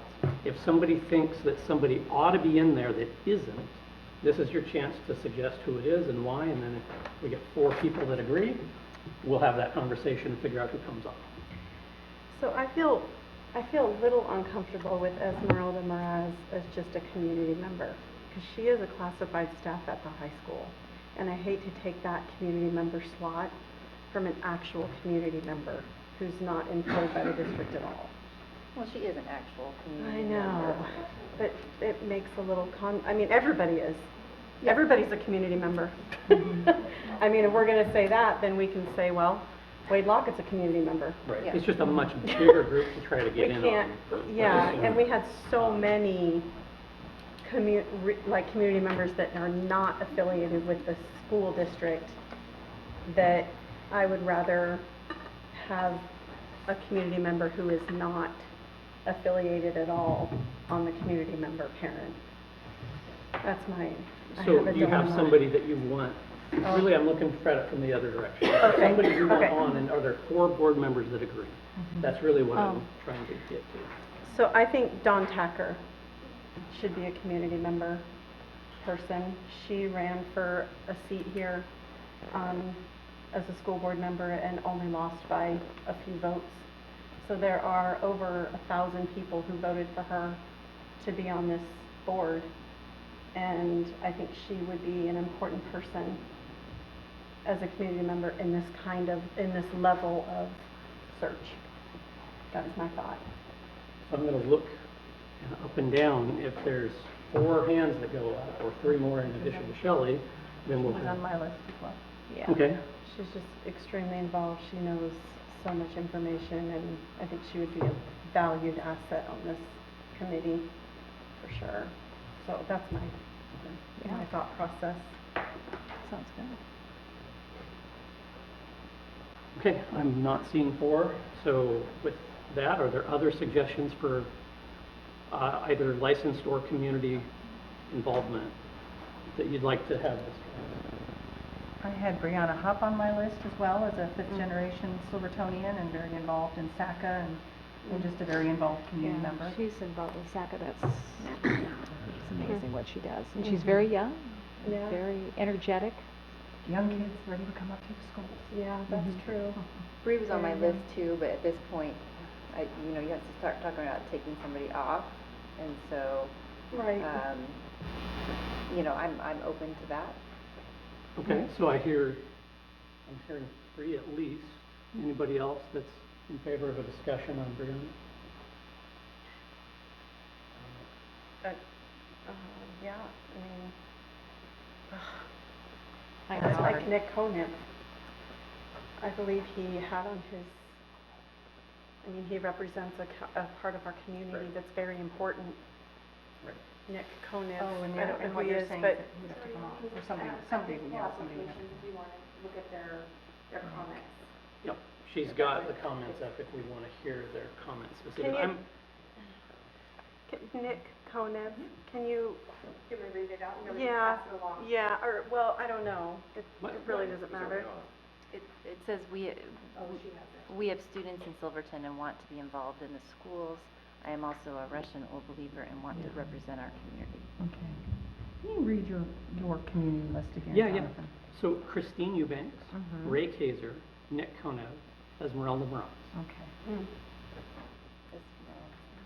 Although Ray Kaiser is a former board member in our community, and he is very well versed in the history of our district, and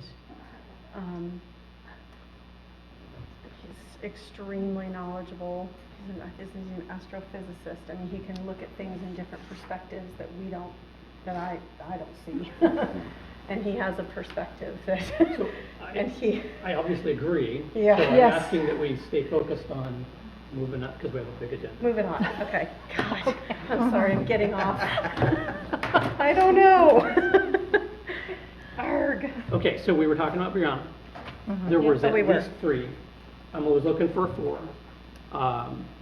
Who were the 3? Okay, I think we may have had 4. Did we have? To Can we be discuss very- Brianna Hupp or to put her discuss on? putting her on and taking somebody else, because they go Oh, hand in hand. right.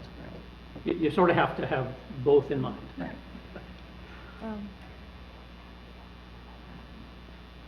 And taking somebody off. Somebody has to come off to add somebody. Okay, so I'll be in favor for Brianna Hupp to take off Christina Eubanks. And I only say that because Christina is on the equity committee and doing good work there, for policymaking and for our community. So, before we Am go I- too far, am I've I got not 1, 2, 3. doing this right? I can't remember if you raised your hand. Are you for? Okay, For who am I for? Brianna. When- Brianna. Yes, I am. Okay, so we got Okay. 4 votes to discuss it, so let's, now To we discuss now it. we can get into the conversation. I just Oh, wanted to Lord, make sure we have got there mercy. before Okay. we went down the path. So, she, by the way, was on my very short list. Mhm. So Good. it was, very, this, Christina was like, on as I mine. stated to the public, right, this is there's a lot of very qualified people that didn't. I know. I am open to that discussion. My default position is where I landed, because I landed here. But you guys are welcome to convince me of somebody else. But now we got to talk about who's coming up. So now we sort of need the 4 votes to pull somebody. I wouldn't vote on an exchange for Christine Eubanks. Not vote, okay.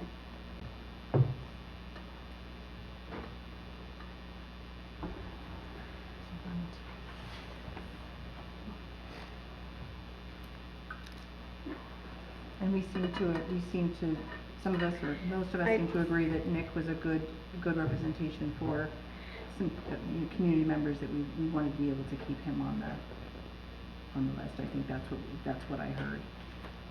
Yeah, and I think, I mean, you know, I think that Nick Konev represents a part of our community that's, you know, needs to be represented. Right. And I would like to trade out,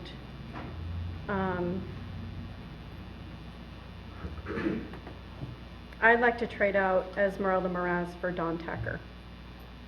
We're not. Oh, no, I'm sorry, Brianna Hupp, excuse me, I'm sorry. For Brianna Hupp. That's what, and I'd Okay, like to keep the rest. So so- Christina Eubanks, Ray Kaiser, Nick Konev, and Brianna Hupp.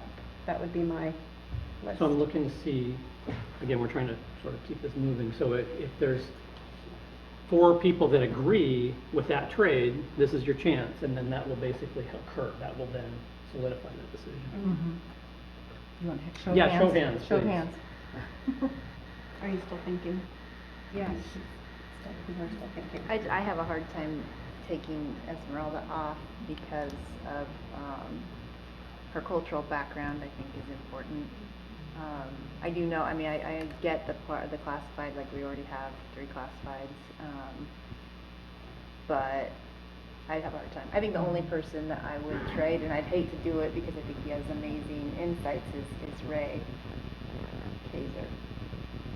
But then keep Christina Eubanks? Yeah. So are there 4 votes to trade out Brianna for Ray Kaiser?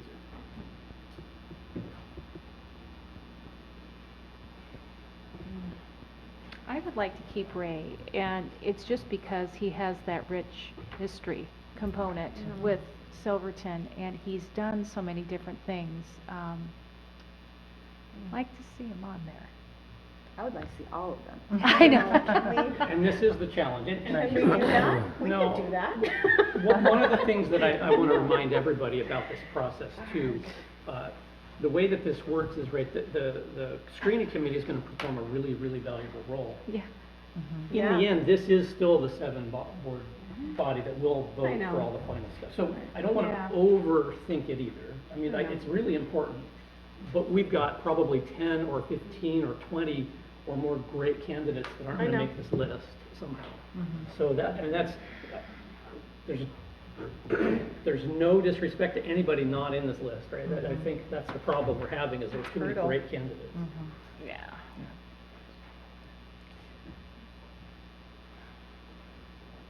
So I'm not hearing a consensus building around replacing any of them, even if there was a consensus to consider Brianna. I'm not hearing a consensus over who would be traded out. I see a lot of heads nodding. Sadly, I think I'm terribly confused, but currently, give me your short list again and where it stands at this time after we've discussed it. Yes. For licensed, I have Michelle Stadley, Cole Valenzuela, Jennifer Kapner. Okay. For community/parents, I have Christine Eubanks, Ray Kaiser, Nick Konev, Esmeralda Moraz.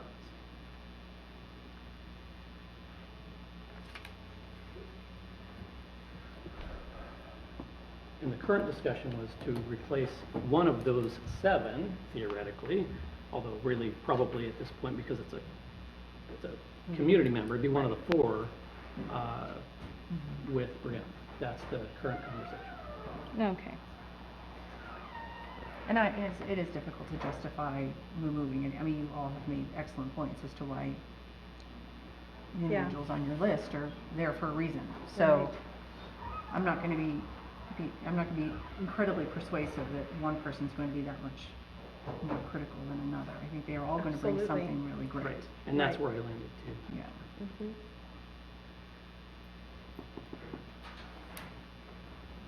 I'm just still stuck on that Esmeralda as a classified. I just feel like it's taken up a spot. I just do. I just can't because there's just so many parent community members. That was the biggest That was the biggest group. one, right. And I just hate to take away a slot for that. I just do. I feel like there needs to be a person on there that is not affiliated with the schools at all. We have enough of, I mean, we have a lot with affiliation of the schools. So, and everybody's a community member. So I can't do it.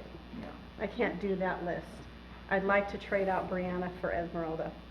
That's gonna be my vote. Well, I there's was gonna ask. another way you could look at it. You could trade Esmeralda for somebody who's already on the classified list. I would be open to that conversation if there's sort of a consensus building around But that. I like the classified list. I have all three of those people on my list. Yeah. The exact same people. Because they represent three different three different groups of in our district. It Good would be, people. sorry Good about my people. voice. but, I don't think I have the corona. It would be, I think it'd be easier just to do a lottery. I mean, it's hard to pick. I think we should just do the names and draw them and be fair to be done. I mean, we could sit here all night. And the hard part for me is to make somebody that's sitting in the crowd feel like they're unworthy or not as good.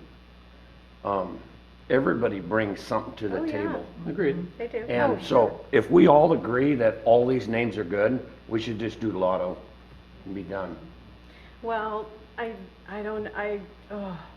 because you- I really want to pick, I really want people to, there's a lot of people here that represent groups of people and cultures in our district that I want their voices at that table. I want their voices to be heard at that table. And so I'm all up for the lottery, but I'm not up for the lottery. I think this is important work for especially, for having, the SSA money and equity and such like that. I think we're gonna do just fine with who we pick. And I think our members are gonna understand that we have a list this big that we had to choose from, and we dissected it, Yes. which. So at this point, But I get your point, Irv, I do. I like the list. I know we seem to be talking about maybe removing Esmeralda, but she on her application had the same statement as Mr. Konez, and she would like to represent her cultural community, and I think that's a good important voice to have on there. I agree. So I kind of think if there's someone else to come, I think she's someone who should be on there, and if we want to remove somebody else, that's Can you fine. read Christina Eubanks' application? Are you doing the agenda? Oh, my computer turned off. You might be Oh, faster. give me a race.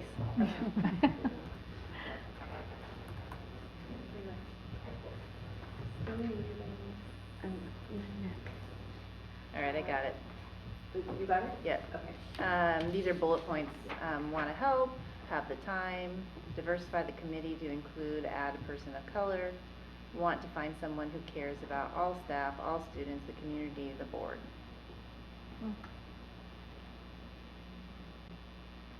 So I'm good the way it is. what I'm hearing is I don't see a strong consensus building to remove somebody. And so I'm going to suggest if we aren't getting to a consensus to do that, that we proceed with Okay. a motion. Sounds good. I move to approve the screening committee selections that have been named tonight. No, not the whole thing. We're just doing parent committee, right? No, we were going through each one at a time. That was how I phrased it. Could you, Oh, here I go. Could you just list the names that you are planning to make a motion on for community parent only? I have the others. Christine Eubanks, Ray Yes. Kaiser, Nick Konev, Esmeralda Moretz. Okay. I would still like to move Michelle Stadley to confidential and let another licensed person be on the team. Because Sheldon Lazier is not currently on your list, is that correct? That's correct. Okay. So, do I have, I'm just gonna keep following this simple process. Okay. Do I have 4 hands go up in agreement with that? Because if I don't, I wanna keep this moving. I see 2. So with that, we're gonna keep moving. Okay. I can repeat one last time for clarity. Before I do that, is there any question about who was on this list? Because if there's not, I don't want to spend more time. Okay. You I moved it. Is there a second? Second. Moved and second. Any further discussion? Okay, all those in favor of the list as presented and discussed tonight, which I have on paper and will hand over to Debbie, please signify by saying aye. Aye. Opposed? Motion passes.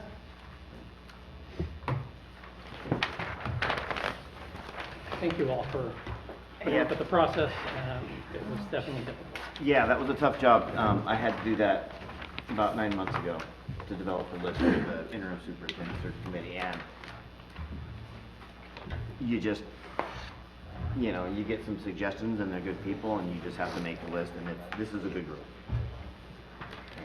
Lots of good names got left off. That's what makes it so hard. Okay, next up, discussion item K. This is a series of policy revisions as recommended by OSBA, and this is our second reading regarding these. They were in board book as well. Any discussion? I don't plan to go through them. Do we have? It's on board. It's in They're there. in the very last. Oh, okay. It's in there. All right. Oh, there they are. And this one, we went, I forget what month, but it was several months, I think, ago when we had our first reading. And due to other things going on, this is now our second reading. And we'll have one Right. third or final reading second. Right. Hey, Paul, I have a question for you. I was looking at the OSBA model sample policy that you gave to us. And it says on here, at the bottom, underneath the line, there's a number 1, there's a bracket with a double star, and it says, the designated bracketed language identified in this model policy is a requirement of law, but language is not required to be in policy. So in the new,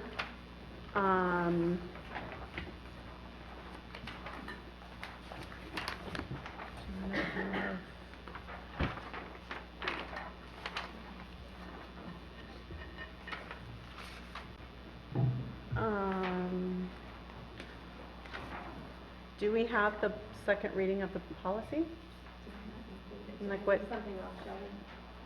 I have the OSBA model sample policy. Did I not include our current? Is that what? No, I don't. Which one? This is the delete? Did they ask for? And then, Yes. do you have the new and to one? be replaced with the other. But I did not, that was my bad. Oh, I okay, did not that's put our okay. current one in Oh, there. okay. Oh, gosh, okay, thank you. That's all right. I think you can still answer my question.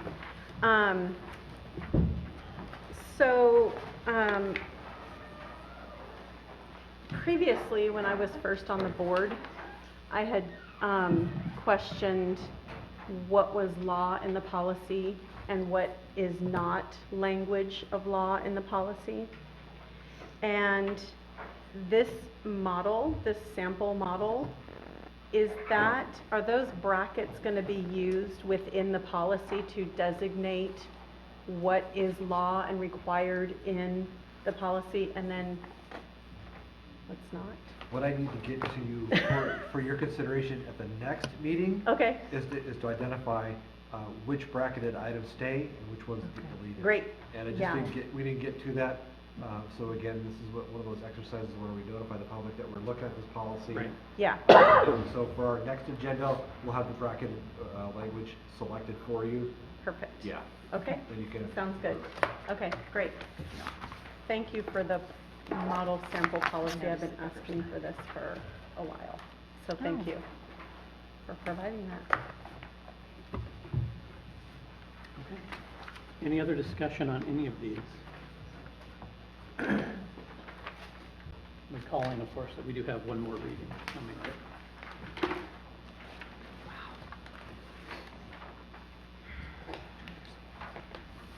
Okay, are there other items for tonight? If not, we're going to move into administrators and staff reports, starting with the superintendent update. Okay. So thank you. I think tonight my report is going to be focused on coronavirus on a lot of people's minds. So as you probably know, yesterday Governor Brown declared a state of emergency to contain the coronavirus after the number of confirmed cases in Oregon increased by 7 over the weekend. It was also reported yesterday that Marion County has a confirmed case. As of 5 p.m. today, Oregon Health Authority reports no new cases of COVID-19.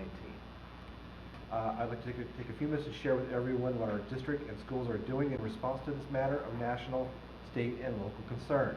First of all, we are closely monitoring the situation because we take this very seriously and are interested in taking proactive steps to keep our kids, staff, and our community safe and healthy.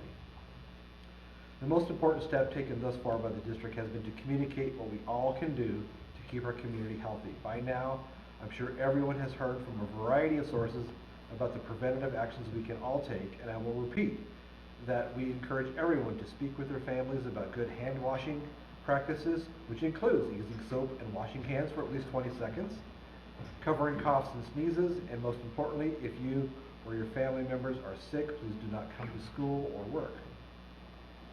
Symptoms include cough, fever, or shortness of breath. Those are all signs that you should stay home. The maintenance and custodial staff increased disinfection routines in our schools last week, and we have authorized overtime as necessary to continue with daily sanitizing of surfaces, including the following touch points: doorknobs and the panic bars and surrounding areas on doorways, handrails and light switches and elevator buttons and entrance glass and drinking fountains and sinks and countertops and dispensers and desktops and keyboards. This frequent cleaning of high-touch surfaces is also in line with Oregon Health Authority and Oregon Department of Education guidelines. Our nursing staff is in regular communication with district leadership and has been instrumental in helping respond with informative communications that were sent out last week. You may recall that the hospital donated sanitizing wipes last fall, and they have informed us that they are delivering another truckload of wipes to us early this week, and we will distribute those immediately out to our schools and classrooms. We will continue to monitor illness-related absences, and our teachers will be providing classroom reminders for children about hand washing and coughing and sneezing etiquette, and other general matters of personal hygiene. There has been extensive media coverage about social distancing. The school district has not received any guidance to alter or cancel any activities or events. Oregon Department of Education and Oregon Health Authority guidance at this time is to not close or cancel school for locations that do not have cases of COVID. If the district receives additional or different guidance on this issue, we will act swiftly to communicate that to everyone. In the event of a need for school closure or event cancellation, district leaders have begun discussions about continuity of services and learning for children. Our website now has a link right at the very top of the page to more information related to coronavirus. We will update that page as new information becomes available. The district will also use its normal broadcast email system and phone messaging system if the need arises to send out urgent or otherwise time-sensitive information. We encourage everyone to follow and rely on the sound information coming from the Oregon Health Authority, the CDC, and the Oregon Department of Education. As always, we appreciate your feedback, and this feedback excuse me, let me start that again. As always, we appreciate your feedback and encourage anyone to submit questions and concerns to the email address feedback@silverfalls.k12.or.us. We will use that feedback to help guide us and to know what information people are needing and to help us all keep our kids and our community and ourselves safe and healthy. The last part of my report tonight was going to be to highlight how our athletic teams are doing. So I'm just going to repeat some of what you heard earlier. Our girls basketball are ranked #1 in 5A, headed into quarterfinals. Our boys are ranked #2 in the state in 5A, and they're headed to quarterfinals. We also have we have wrestlers. We took second place at district meet Saturday. We have 8 wrestlers going to state, with 2 of those winning district titles. Jared Wilson was voted Coach of the Year by the other coaches in the league. We have 3 wrestlers who made it to the state finals. All took second place. Our team placed 6th in the state for 5A. In swimming, girls took 3rd at the state meet, and our boys took 15th at the state meet this weekend, with both posting multiple school records. Heading into spring, we have 200 track athletes. We have 40 baseball players, 25 softball players, and 35 tennis players for both boys and girls. We have over 30 golfers, and dance competes at the state competition on March 21st. So we have lots of kids doing really great things out there in the fields of play and Fantastic. music and whatnot. So What does it work out to a participation rate? you know, I don't know. That's ridiculous. That's great. It's remarkable. Yeah. I still have the It's total probably on my head. between a third and a half at least, just the ones you mentioned. Yeah, no, I know. That's just Hopefully I ended on a positive note there about the kids and their activities. But Yeah. are there any questions or comments about coronavirus or what we're doing as a district and schools? How do you approach it? How are any instructions to the staff on how they approach it in school? Kid, you know, my wife teaches in the district. I just heard stories. Some kids might need to.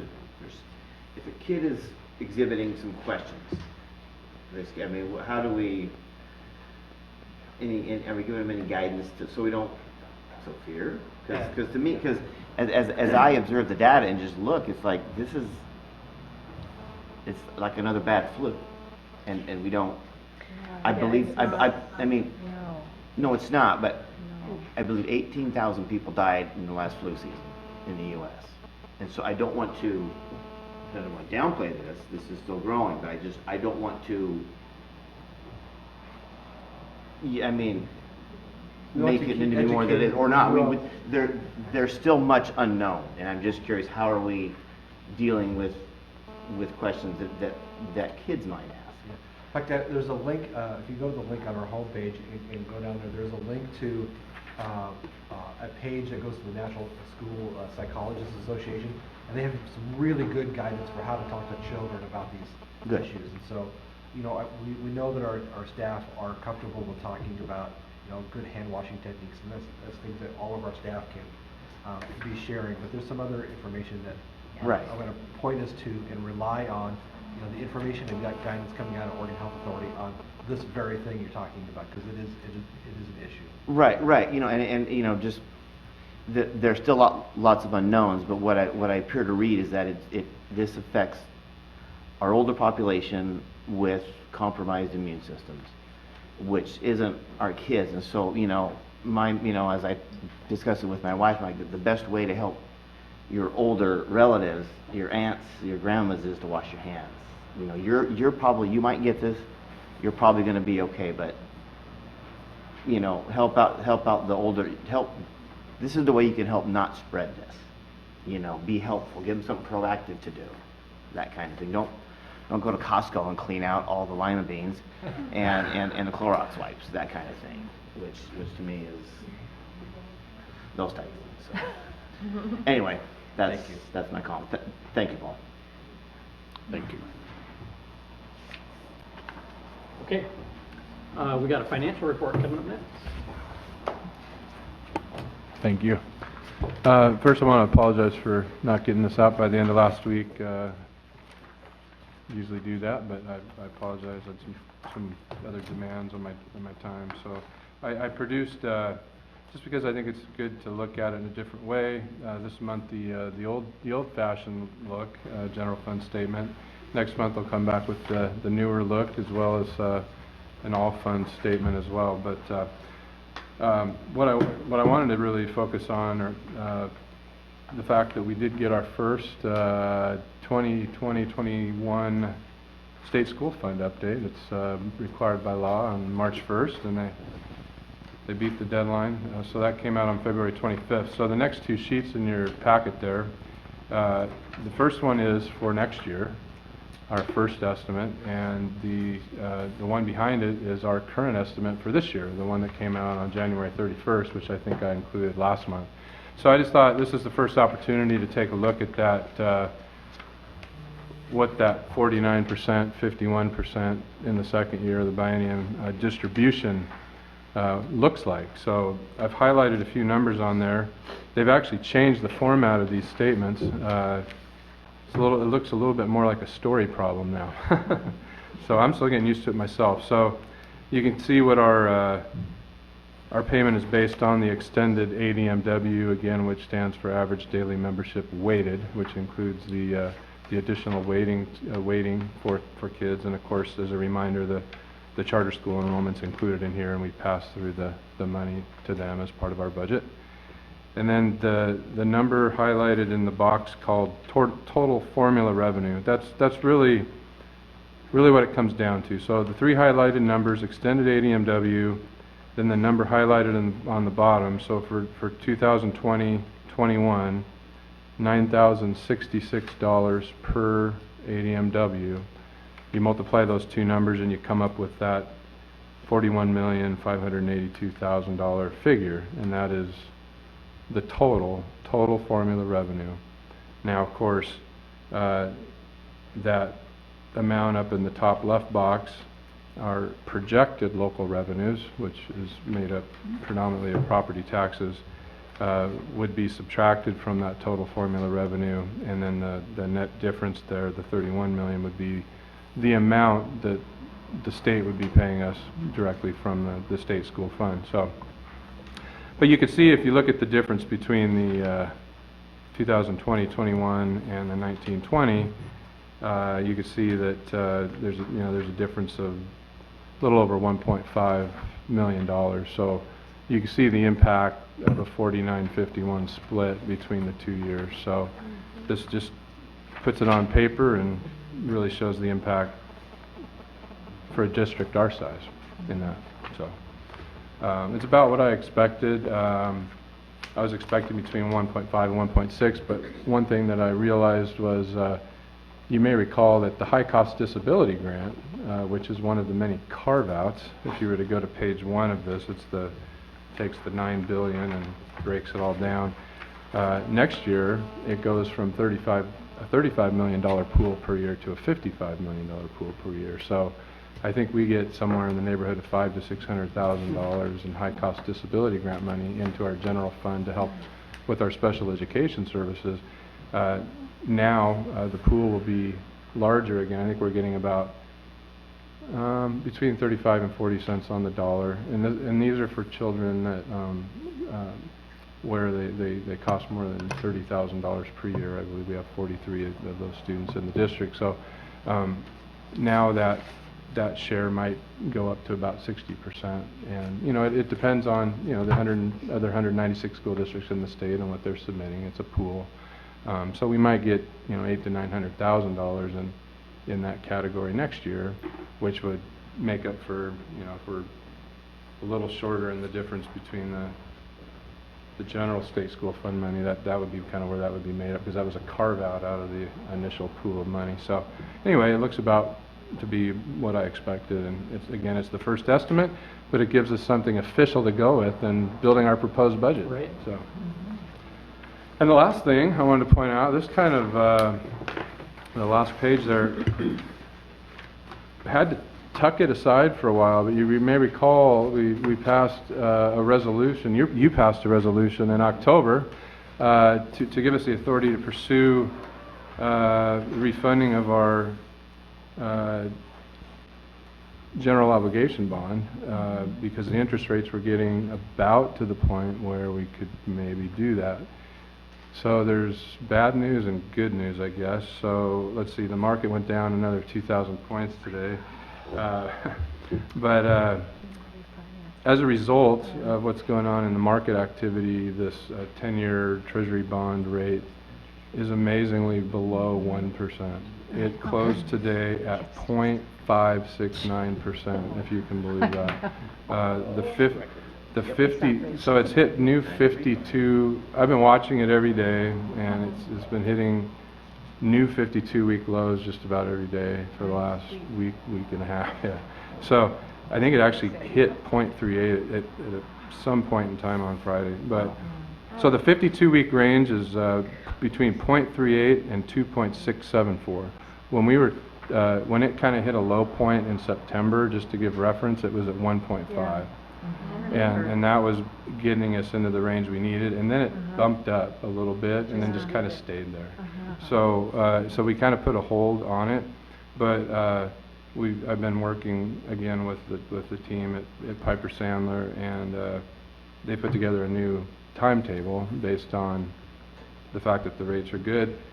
The downside is it takes about 45 days to get to closing, and in about 20 days we would have to make a commitment to get this new rating done, by Moody's, which is about a $20,000 deal. So if rates jump up again and it's not favorable, we wouldn't move forward with that process. But the first few weeks of activity on this is just getting a new a preliminary official statement drafted, reviewed, those types of things. So I just want to let you know we're taking a good look at it again, and we have more room. I mean, obviously, if they were to move up a little bit, it would still be in the safe zone. So I was going to ask you, what is the zone? Well, I know, like I said, September was about a low point of 1.5, and then it jumped up into like the 1.6. It was kind of not 1.5, 1.6. I think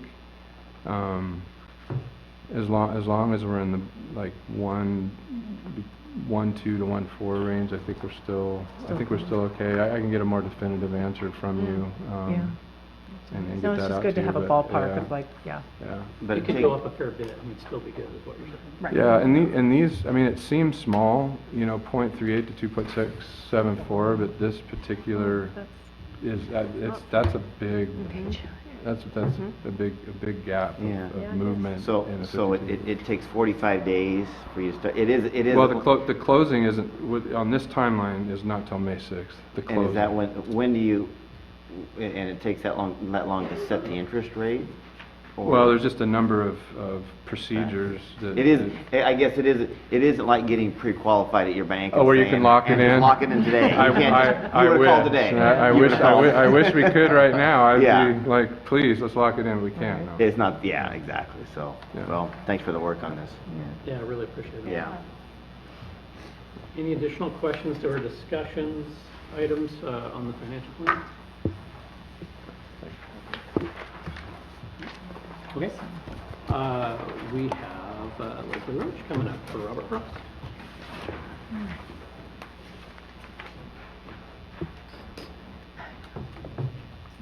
Hello, good evening, everyone. I am here to give you a board report about Robert Frost and the happenings there.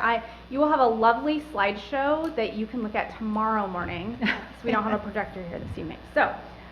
First of all, I just want to take a moment to celebrate the growth at Robert Frost. Our state report card came out this fall, and we moved from average to high achievement on the state report card. So my staff and community is really proud of the work that they've done and the growth that our students have shown.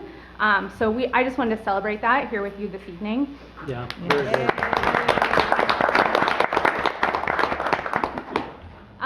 I also just wanted to speak to some really fun learning that's happening that you will see on the pictures tomorrow morning.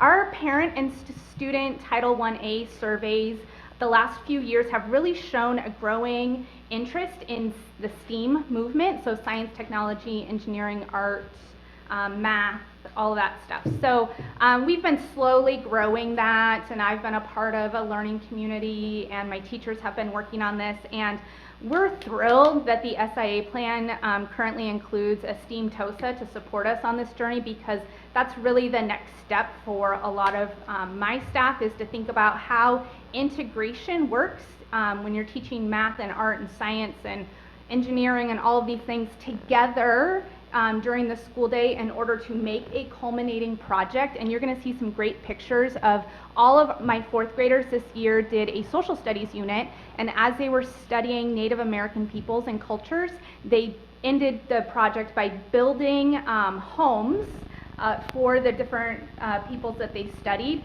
and then they tested it by pumping it full of a fog machine gas to see if it would be airtight.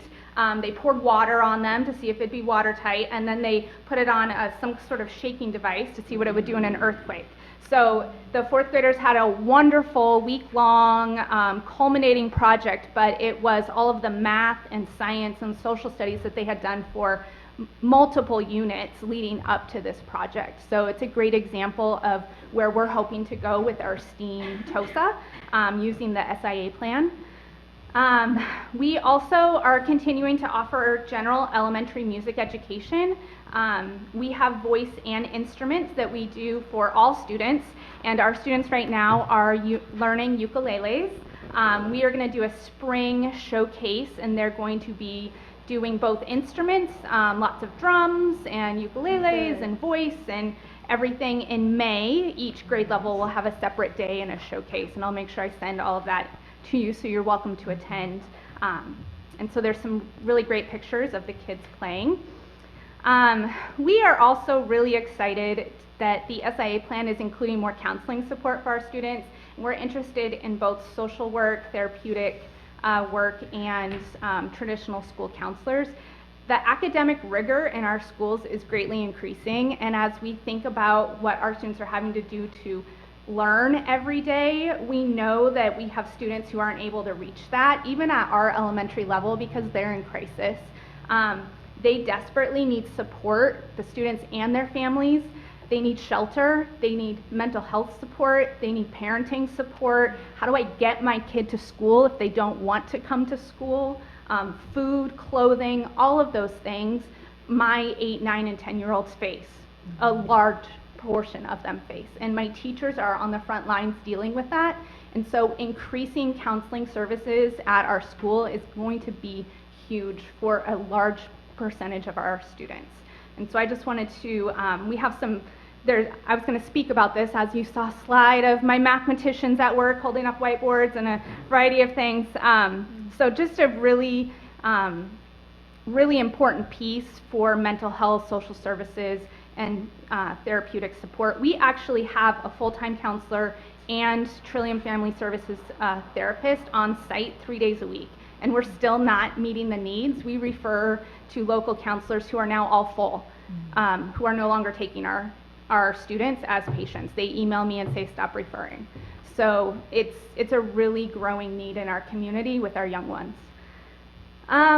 Also, your slideshow will show at the end a really fun video. We are in the middle of our annual readathon. Reading instruction is a huge part of our instructional efforts at Robert Frost. And we celebrate reading just as much as we spend time teaching kids how to read. We are thrilled at the prospect of adopting a new K-5 reading curriculum. This is a huge financial investment that my teachers are taking very seriously, and it's also a huge investment in our students and their learning. There's a really fun clip from our readathon kickoff assembly, which was on Valentine's Day, and we have 2 full-time PE teachers now. We're meeting that PE requirement, and in a PE class, one of the teachers taught a school-wide dance. And the song is Keep on Reading. And so it's a really great little clip that you'll see of them. It starts with all 400 kids in the gym sitting down with books, and they're doing moves with their books. They eventually stand up. It didn't look as pretty, so I didn't include that clip, but did get pretty active.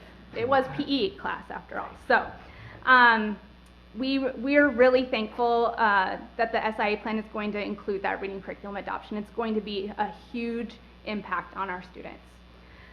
So, there's my board report. Watch the video, it'll be fun for you tomorrow. Questions? Way to go. That's awesome. Yeah, Thank thank you. Sounds Thank great. you.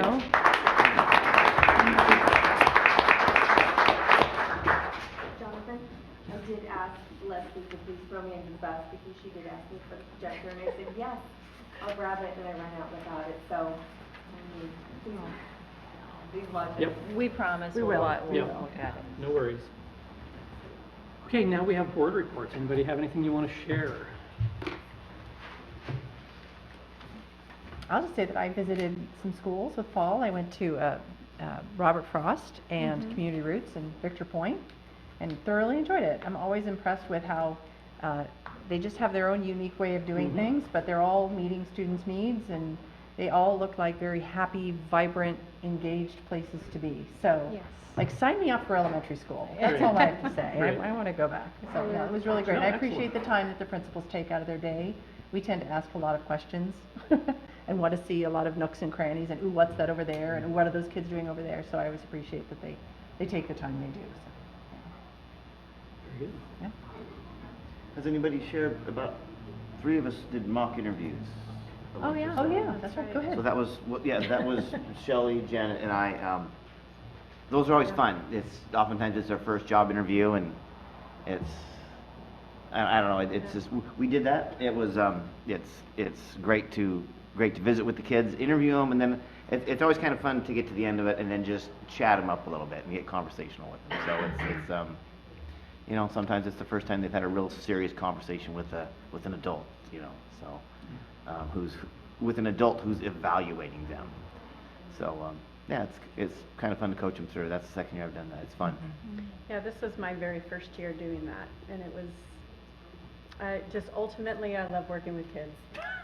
It was so fun, and it was, Heather Basher, I think she's in charge of that. Yeah, She is, phenomenal job. she did a great job with all the kids, and it was extremely organized, and they had lunch and they had breakfast, and it was really well done. It was very professional, and she deserves a lot of kudos for her work with that and her kids. We're lucky to have her here. So, yeah, it was really fun. I'd love to do it again. So, And all the ASB kids that were helping out. Great Keeping kids. it flowing, bringing Yeah, us beverages. yeah. Right. From the they Frothy were Fox. It was getting coffees and yes, highly recommend. It was really, really good. So, yeah, my daughter loved it. She's a junior, so she loved doing the interview. So she said she had a great interviewee. She wouldn't tell me who it was, but she said it was great. So thank you. Yeah, it's good. I've got a brief one. So we talked a lot about reading tonight, and we talked about Battle of the Books. I think that was at the high school level. It must have been. I had a chance to go to the regional for the 3rd, 4th, 5th graders in Woodburn, and we had several schools represented there, and 2 of them made it into the Sweet 16, I think, in the finals. And Butte Creek, I'm proud to say, my daughter's part of the team, was they made it to state. They finished 3rd at regionals. Wow. And I was super proud of them. And anybody who thinks that's a boring event should attend one, because holy moly, those kids are into it, and they have to do it all themselves, and they have to remember some of the most minute details out of 16 different books they have to read, 300 pages long, right? And, what was the name of the doctor that treated so-and-so? I mean, it's just, and there they are, they're all on top of it. So it was a lot of fun and fantastic, so. Good for them. They go to, I think it's in April, state is, so we'll find out how they do. Awesome. Superstars. Okay, anything? I just want to mention one more thing. I wanted to give a shout out to one of our math teachers who's also a coach at our high school, Lucky Rogers. He became the head coach for the swim team in Silverton in 2016, I believe.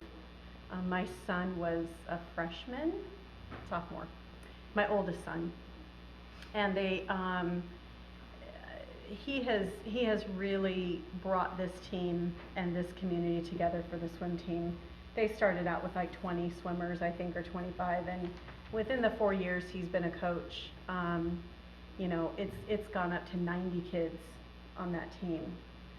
And there was somebody here talking about how wonderful the kids are on the basketball team, the boys basketball team, maybe that's who he was talking about. I just want to mention that the kids on the swim team are just as phenomenal. They are incredible kids. It's a great family. He has really brought a lot of kids together who probably don't have the opportunity to do a lot of other sports or activities. And they are, every meet that they go to is just, we get kudos back for our kids. And I just want to thank him and Mr. Botayev and some of the other coaches now that have been there and have grown that team. And my youngest son is now swimming, and it's just great. So I just need to give a shout out to him and his team and coaches. So keep up the good work. Okay, next up, SFEA.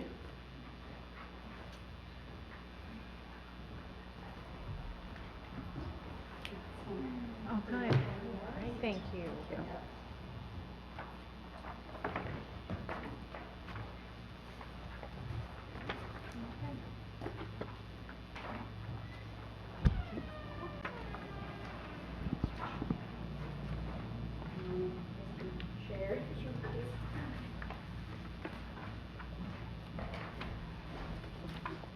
My intention was to get that out a little bit earlier today, but we had parent-teacher conferences, so that took precedent.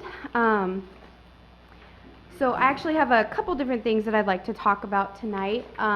First, actually being parent-teacher conferences and school board meetings, and the overlap that we have had for the last couple of years on those events. And, you know, it doesn't impact teachers a ton. You know, our teachers elect people to come and represent them, and it's been a practice that it's okay for the association president to cut out of conferences early to attend the board meetings from the beginning.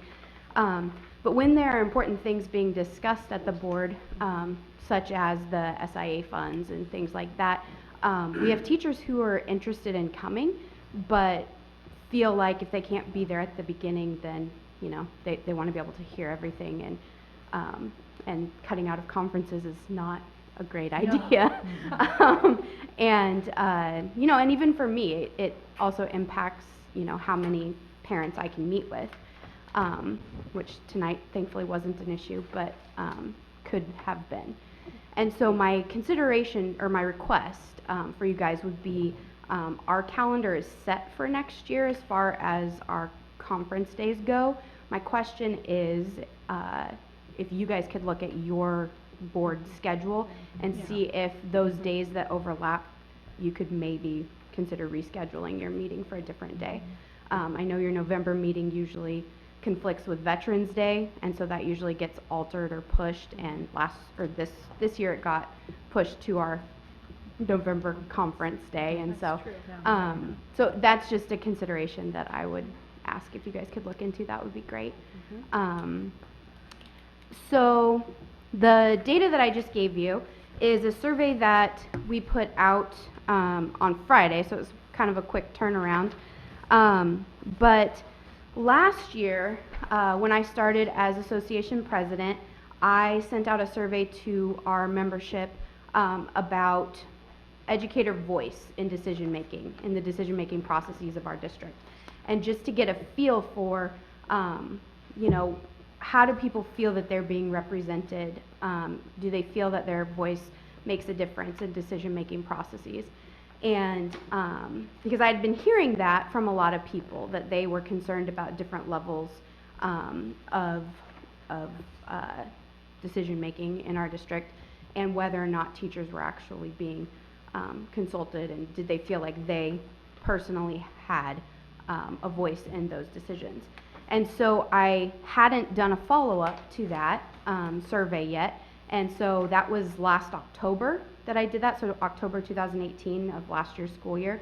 And so we, as a leadership team, had decided that we would like to do a follow-up to that, because, you know, there's obviously been a lot of changes in the last year and a half, a lot of just different people in leadership, And so we wanted to see how people are feeling, like if we have been making progress or not. And the good news is that we have been making progress in every area. And so that's really awesome, and that was really exciting to see. And last year, I didn't bring that survey to the board because I didn't feel like I had a big enough sampling of our membership to actually, make it public information. Last year we had 96 members participate in the survey.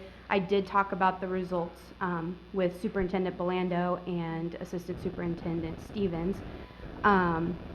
And then this year, in 4 days, I was able to get 151 responses. I may have pestered them a little bit today with multiple emails, but yeah, they responded. And so I asked them the same questions that we asked last year.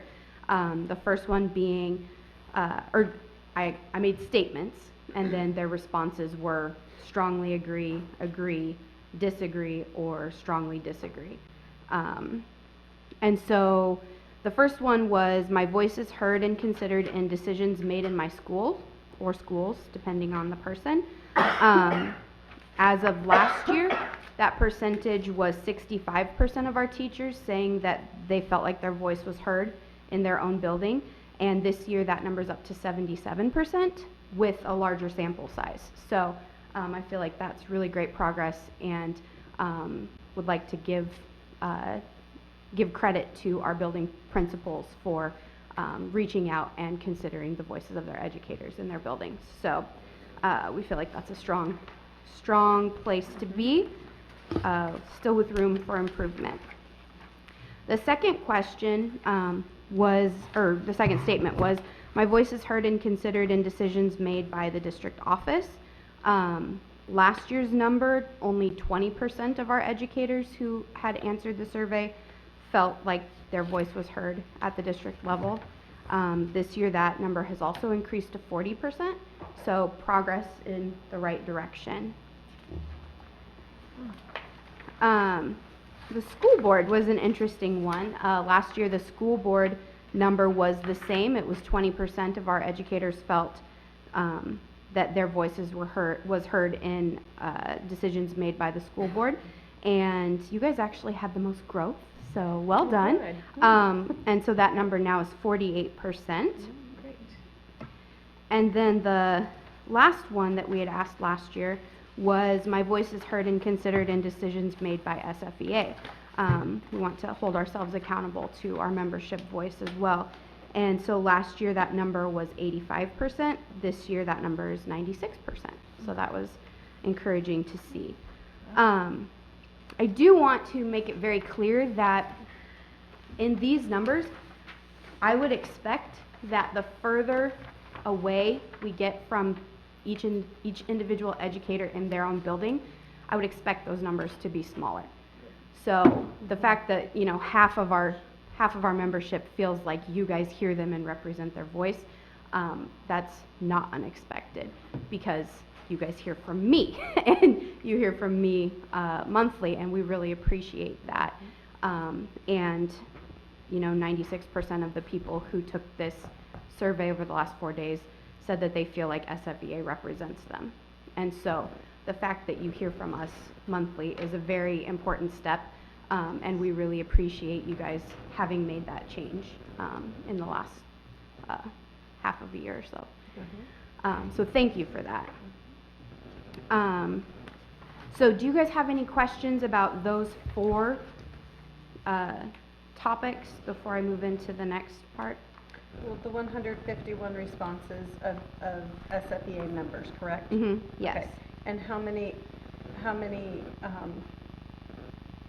are in the district? So we have a membership of 220. So that's about 67% of our members who responded to the offhand the survey. number that kind of said I'm not going to be part of it. I mean, how many teachers aren't in SFEA? That was my next question. Yeah. How many are not in So SFEA? I think the number of educators in the district total is 230 something? 235? 235, Okay. okay. Yeah. So about 15, am I hearing the math right? Yeah.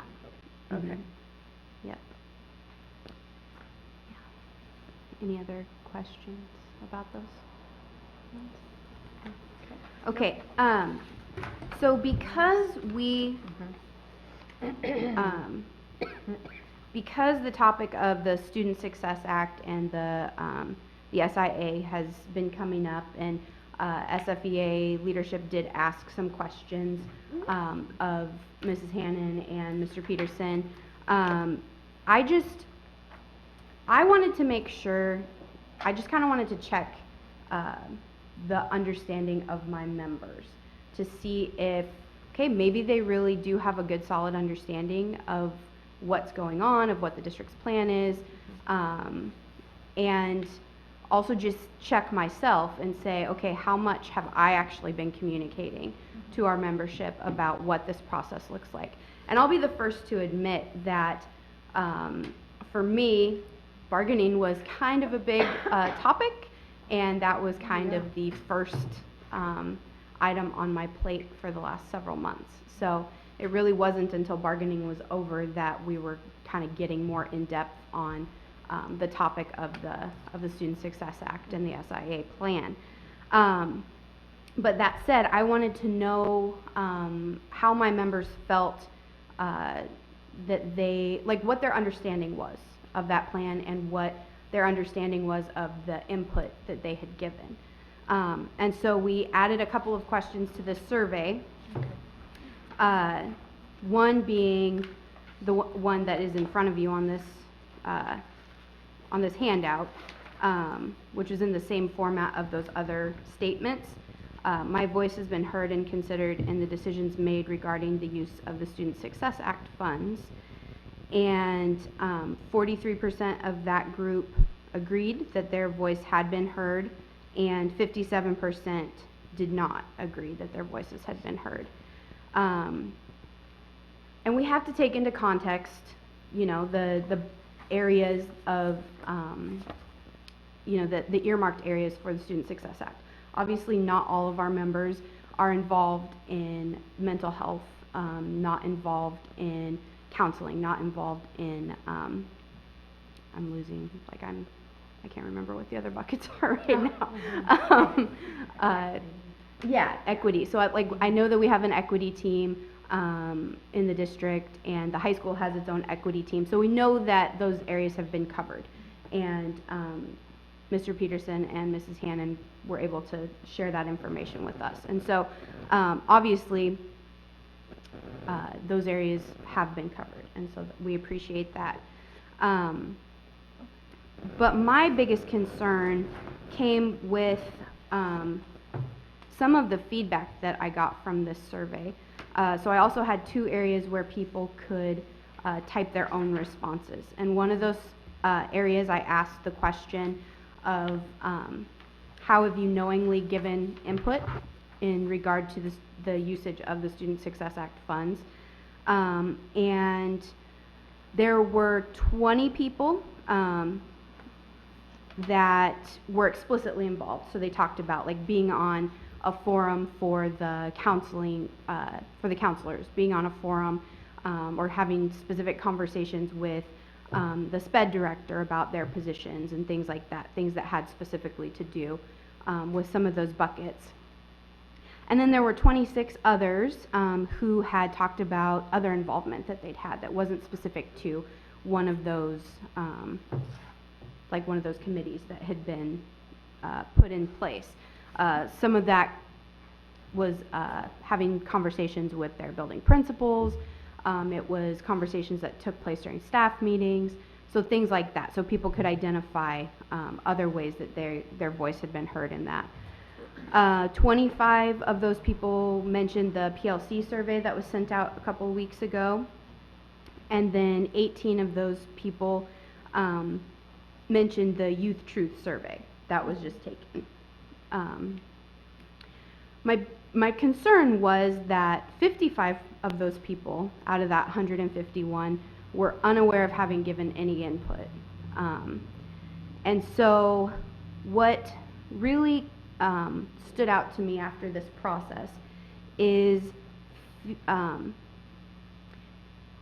thinking that where we have dropped the ball, and I am including myself in this, is in communicating the things that are actually happening and the ways that these things are actually being handled, and the groups of people that are involved in these discussions.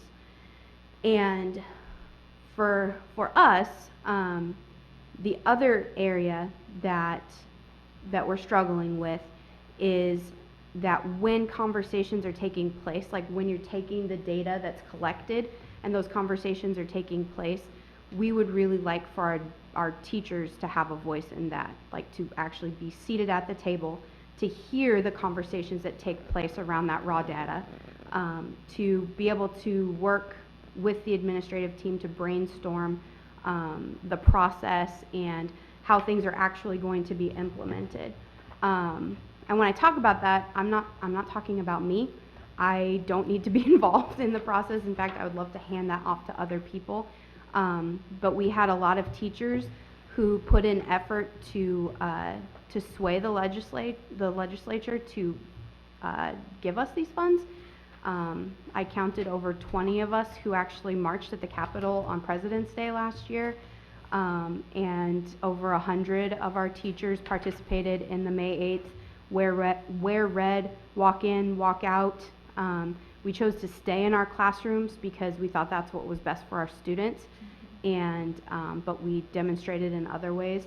And so I think that there's a large group of people amongst our membership who feel like their voices haven't been included in the discussion process and the decision-making process, and others mentioned that they felt like when they got some of that information where their voices, were included, that it was more of just jumping through a hoop, and that it wasn't really authentic participation in the process. And so my ask for next year, because I don't want to sit here and tell you not to vote for us to get this money, even though we do have some concerns.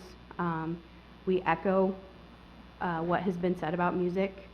We're glad to see that there's a TOSA in place to explore what that might look like, but it does feel like a missed opportunity to get that started now.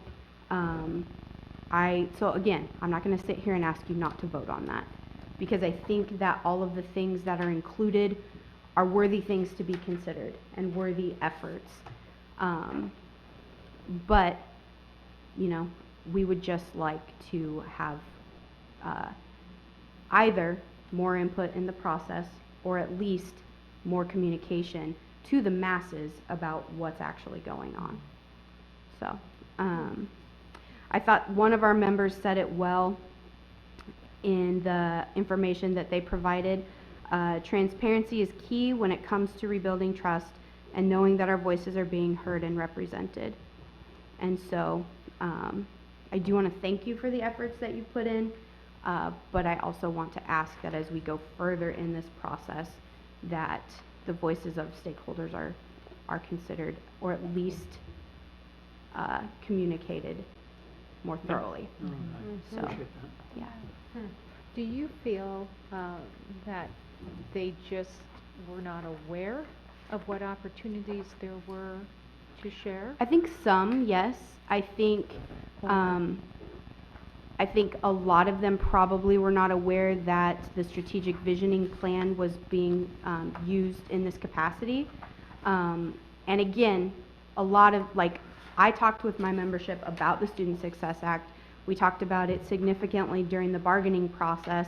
But I don't think at that point I knew that that was part of the process, and so I didn't communicate that to my membership. So I think that there were a lot of things where, I was taking other notes about what people had mentioned, and 9 out of the 151 people gave inaccurate information about how they had been, how their voices had been heard in this process. It's like, well, no, that's not actually a part of the students. So I think there's just a lot of confusion by some people about what this is actually regarding. There were things that I was confused about in the process as well. So, and getting information. Obviously, the information I get from OEA is not necessarily going to be in the same lens as others are getting. and interpreting information that's coming from ODE might look different from other lenses as well, so. No, it's really good feedback too. I think this there's a lot of growing pains with this process. Yeah, for sure. And, I suspect everybody sitting over there is willing to say, yeah, let's look at things that we can do better next year to make sure that, we don't have as many miscommunications or misunderstandings or what have you. I'm going to guess. I don't speak for these guys. Well, I'm wondering, we had the youth truth, and I don't know how much of that was able to be really analyzed and incorporated. And then we have like 40 responses from special ed families, and I appreciate your comment about it would be nice to be able to say how was that data analyzed and what conclusions were drawn from it, and to be involved in that part of the process, and not just input is important, but then there are subsequent stages in the process that when you start interpreting, well, what do we do with that information? What's the best way to meet those needs? What kinds of interventions would be most effective? And you guys have an important voice in that process. So I appreciate that. It sounds like your members feel they're being heard by their principals more so, at least now. So that's a great opportunity to express those same concerns as well. Yeah. I appreciate you coming forward and sharing this, because this is a very interesting year. We're quite busy, and there's first times and all that.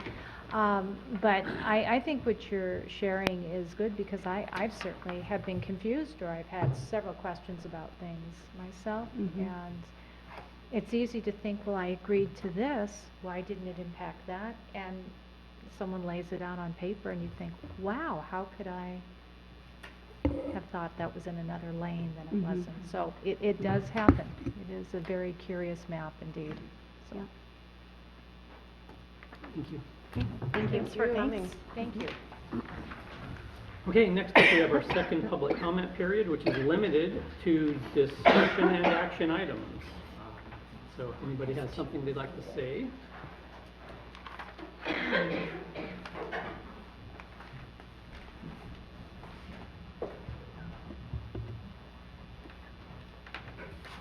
Hi there. I signed in earlier. My name is Christine Gunther. I've endured conferences all day, and I'm excited to be here with you tonight. I am a kindergarten teacher in the district, and but tonight I'm here respectively to speak to you as a community member. Thank you, each of you, for your dedication to the Silver Falls School District. This evening is an opportunity for you as a board. At the last work session and tonight, the district shared their vision for the Student Success Act dollars that they've been diligently working on for months. While there may be some tweaks that need to be made, the underlying opportunity for each of you remains. I've been to every board meeting and work session for the past 5 months, and have watched all of the other meetings for at least the 6 months previous to that, and have seen your growth as a board. This is truly an exciting time for the district. Out of all the meetings I've been to, this is the most uplifting, exciting one for sure that I've been to. Based on this, now is the time for you to productively support and demonstrate trust of and in the district office, so that the Silver Falls School District can move forward together. And that's what I'd like to share with you. Okay. Thank you. Well, thank you.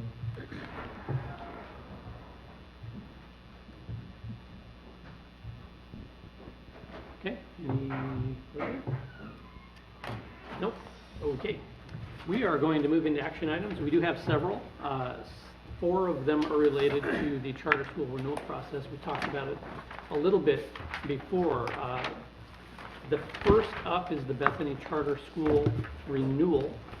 And I would accept a motion to approve that per the recommendation from Mr. Peterson and the consultant. I move that we renew the Bethany Charter School contract. I second. Moved and seconded. Any further discussion? All those in favor signify by saying aye. Aye. Aye. Those opposed? Motion passes.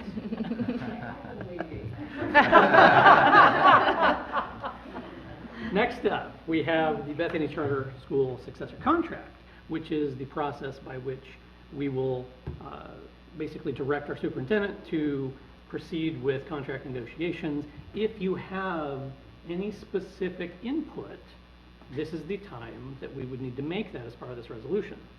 So if there's something specific you want to make sure is part of this, some examples could include pass-through dollars, specific targets for testing and scores and things like that. I mean, is there anything that people feel is really important that we consider? Can we just take like 30 seconds to just review the Yeah, list yeah. on page 16? Yeah, go I've ahead. already read it, but I need to remind myself.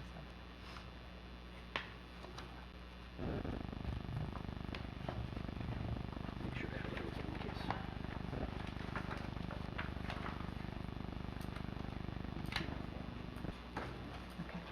I think the recommendations from, I forgot her name.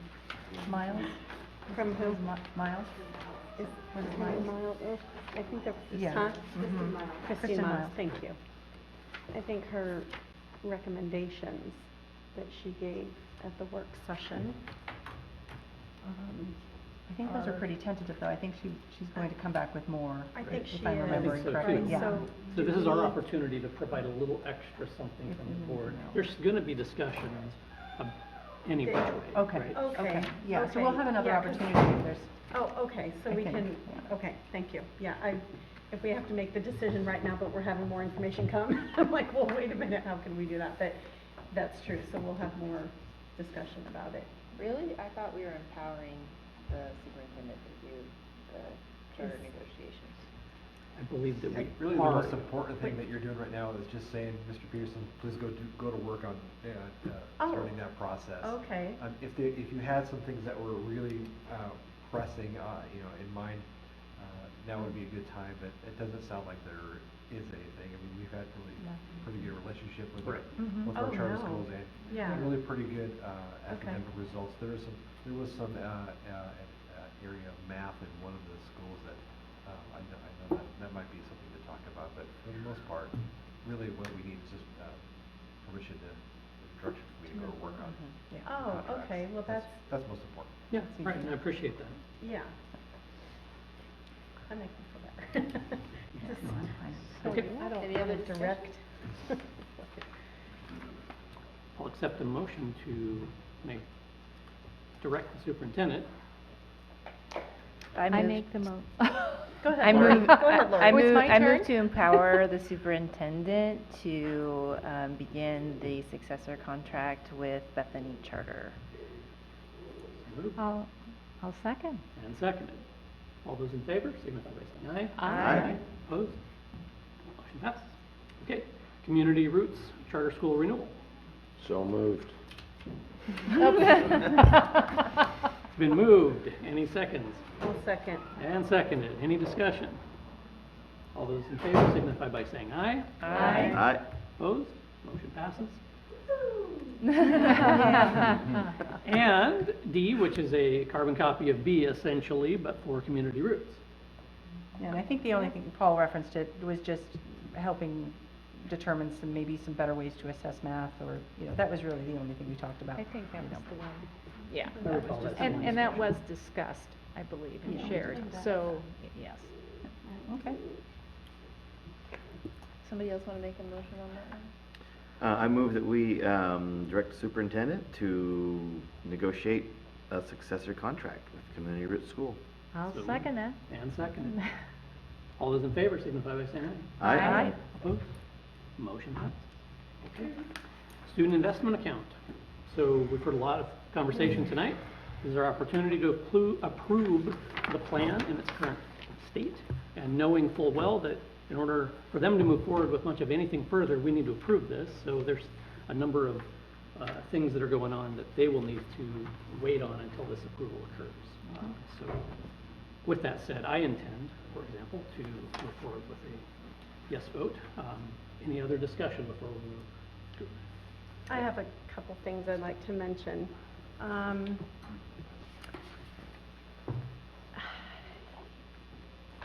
I'm not quite ready to approve this yet. And the main reason I'm not quite ready is this was not put up, any of this was not put up in time for the public to see and review. I really am an advocate for putting up the information so people can review it. And I know that if we approve it tonight, all this goes up tomorrow, but it's a moot point for people. They're like, well, it's already approved. I'd like to take the week to have this put up, all of this information put up, so that the public has the opportunity to review it, to read it, to be informed of what the plan is in detail. We have all of this documentation. And I'd also, I mean, I guess in light of Michelle Stadley coming up with SFEA, I'd like to give the SFEA teachers an opportunity to respond to what has been presented. You know, give us your top 5 concerns or top 3 concerns or whatever. And then approve this and have responses from Jennifer and Paul. And approve this on the 30th, right before our superintendent search meeting starts. I just feel like this information right here needs to be out there. And I'm a big advocate of that. When is the due date April 15th? I believe Is so, it although April they are 15th? currently waiting on this to move forward with a number of initiatives. So there's a lot of things that take place because of this, including everything from buildings to personnel moves to, I mean, there's a lot of stuff that's going to be held up. And my impression is that this is not substantively different than what was presented twice already. So I don't think it's Right. new. It feels very much like it has stayed consistent to me. I spoke about my own feelings on music. I do think this does actually address it, which made me excited. So I heard a lot of Right. concerns about it. I actually felt like Mhm. I saw this as a glass half full proposal on Right. that front. Oh, yeah, So- absolutely.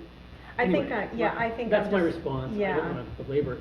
I think I'm just looking at it from a perspective of if I was sitting out there and I was an involved parent and I was checked in, you know, and I didn't have any of this information and it's just being approved, and then I read it and I'm like, oh, okay, you know, it's a moot point now, I don't have a voice. No, I get I don't that. know, I was But- gonna but say to some just extent, wait that's like a what week. we were appointed to do. Like a week, I know. That's just who I am, that's just what I believe in, and I wouldn't want to, people come up and ask me questions, I want to say, go to our website, it has all the Right. information on it, and I just, Okay, I get your just- point. I maybe wait like a week, put it up, put it out there, let people do their thing. If they, and that way, we can say, well, it was up there. You had the opportunity. Yeah. I do hear your point. I'm not sure I land on the same You might not side. agree with it, So- but that's how I feel, and I probably won't vote to pass it tonight. Yeah. I'm sorry, I just feel very strongly about that being put up out there. I just want to say that I too like it when the public can be informed ahead of our meetings. I think it's really important. I agree that this isn't super different from what's been presented.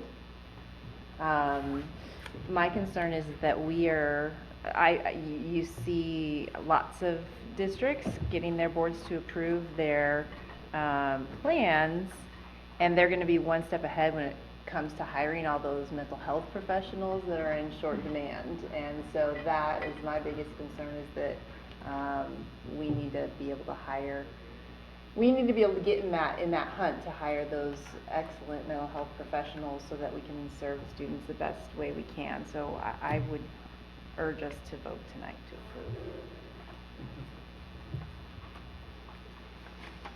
I will accept a motion at this point, unless there's any further discussion. May I ask a question too? I know it's late. Let me ask, when it comes, and of course I'm going back to the arts and music, and I know that's not the forefront, that's a piece of it. Is there some way that we can just tighten up an area in the music and arts? Tighten up, just making it a little bit more clearly defined, or is that off the table because of the... I guess what I'm trying to say is that I'm deeply concerned about the art component, and I know that arts are very broad, but I mean, we talked today, and I just felt that there is a great deal of integration, and that's how art is utilized, and for good reason. Actually, art and therapy and art, they're not mutually exclusive. They are what they are. But my concern is, and I think this came to me after we spoke, Mr. Peterson, I'm just afraid that if we approve this, the arts are going to be forgotten, or they're going to be put down the road again. And I have struggled with that because of the arts resolution and things that we cannot control. Okay, I'm not pointing fingers, but there are things that happen, and I just don't want the importance of that and for the students to be lost in all this. And everything else I feel has been thoroughly explained. Yeah. We've had, and I appreciate it when people come and they talk to us as opposed to doing the hearsay mechanism. But that's where my concern is at that time. I don't know if you want to address it, because I know time is very critical in all this. And I want to respect what has been done, yet I want to share that area of my concern. So. Okay. I'll just make one comment, and that is that I'm totally in agreement with Director Nealon on feeling really conflicted about the fact that I don't know that all of the information was available for people to really review in a substantial way, and that speaks to transparency again, and then that always sort of unnerves me. I do really appreciate SFEA giving their thumbs up and giving their sort of their support for us going ahead with the vote, given a commitment to address some improvements in the process next time. So I really appreciate that, and that makes me feel a little bit better. But yeah, I mean, I too am I don't have a problem. I do believe that questions have been really well answered. I feel too. comfortable for the most part. Yeah. You know, with what's here. I do struggle a little bit with feeling that there might be folks who say, wow, this just happened, and you know, we didn't get to see some of those items. But I know. Yeah, I don't know. We have what you're we have to kind of work through that conflict in our own minds and come to a place of being okay with whatever we decide to do. Yeah. So again, in relation to where we are tonight and what I'm hearing tonight, I'm still in a position where I'll accept a motion to vote on the student investment. Mr. Chair, I move that we vote to approve the student investment account as presented. I second it. Moved and seconded. All those in favor signify by saying aye. Aye. Opposed? Nay. Okay. Looks like the ayes have it.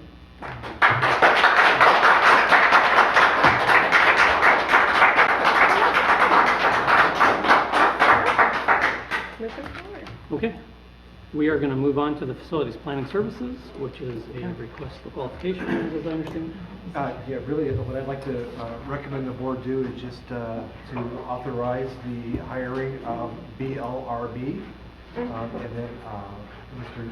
Nielsen and I will work on a contract or that engagement with them so that we have a contract in place and then the billing to be worked out.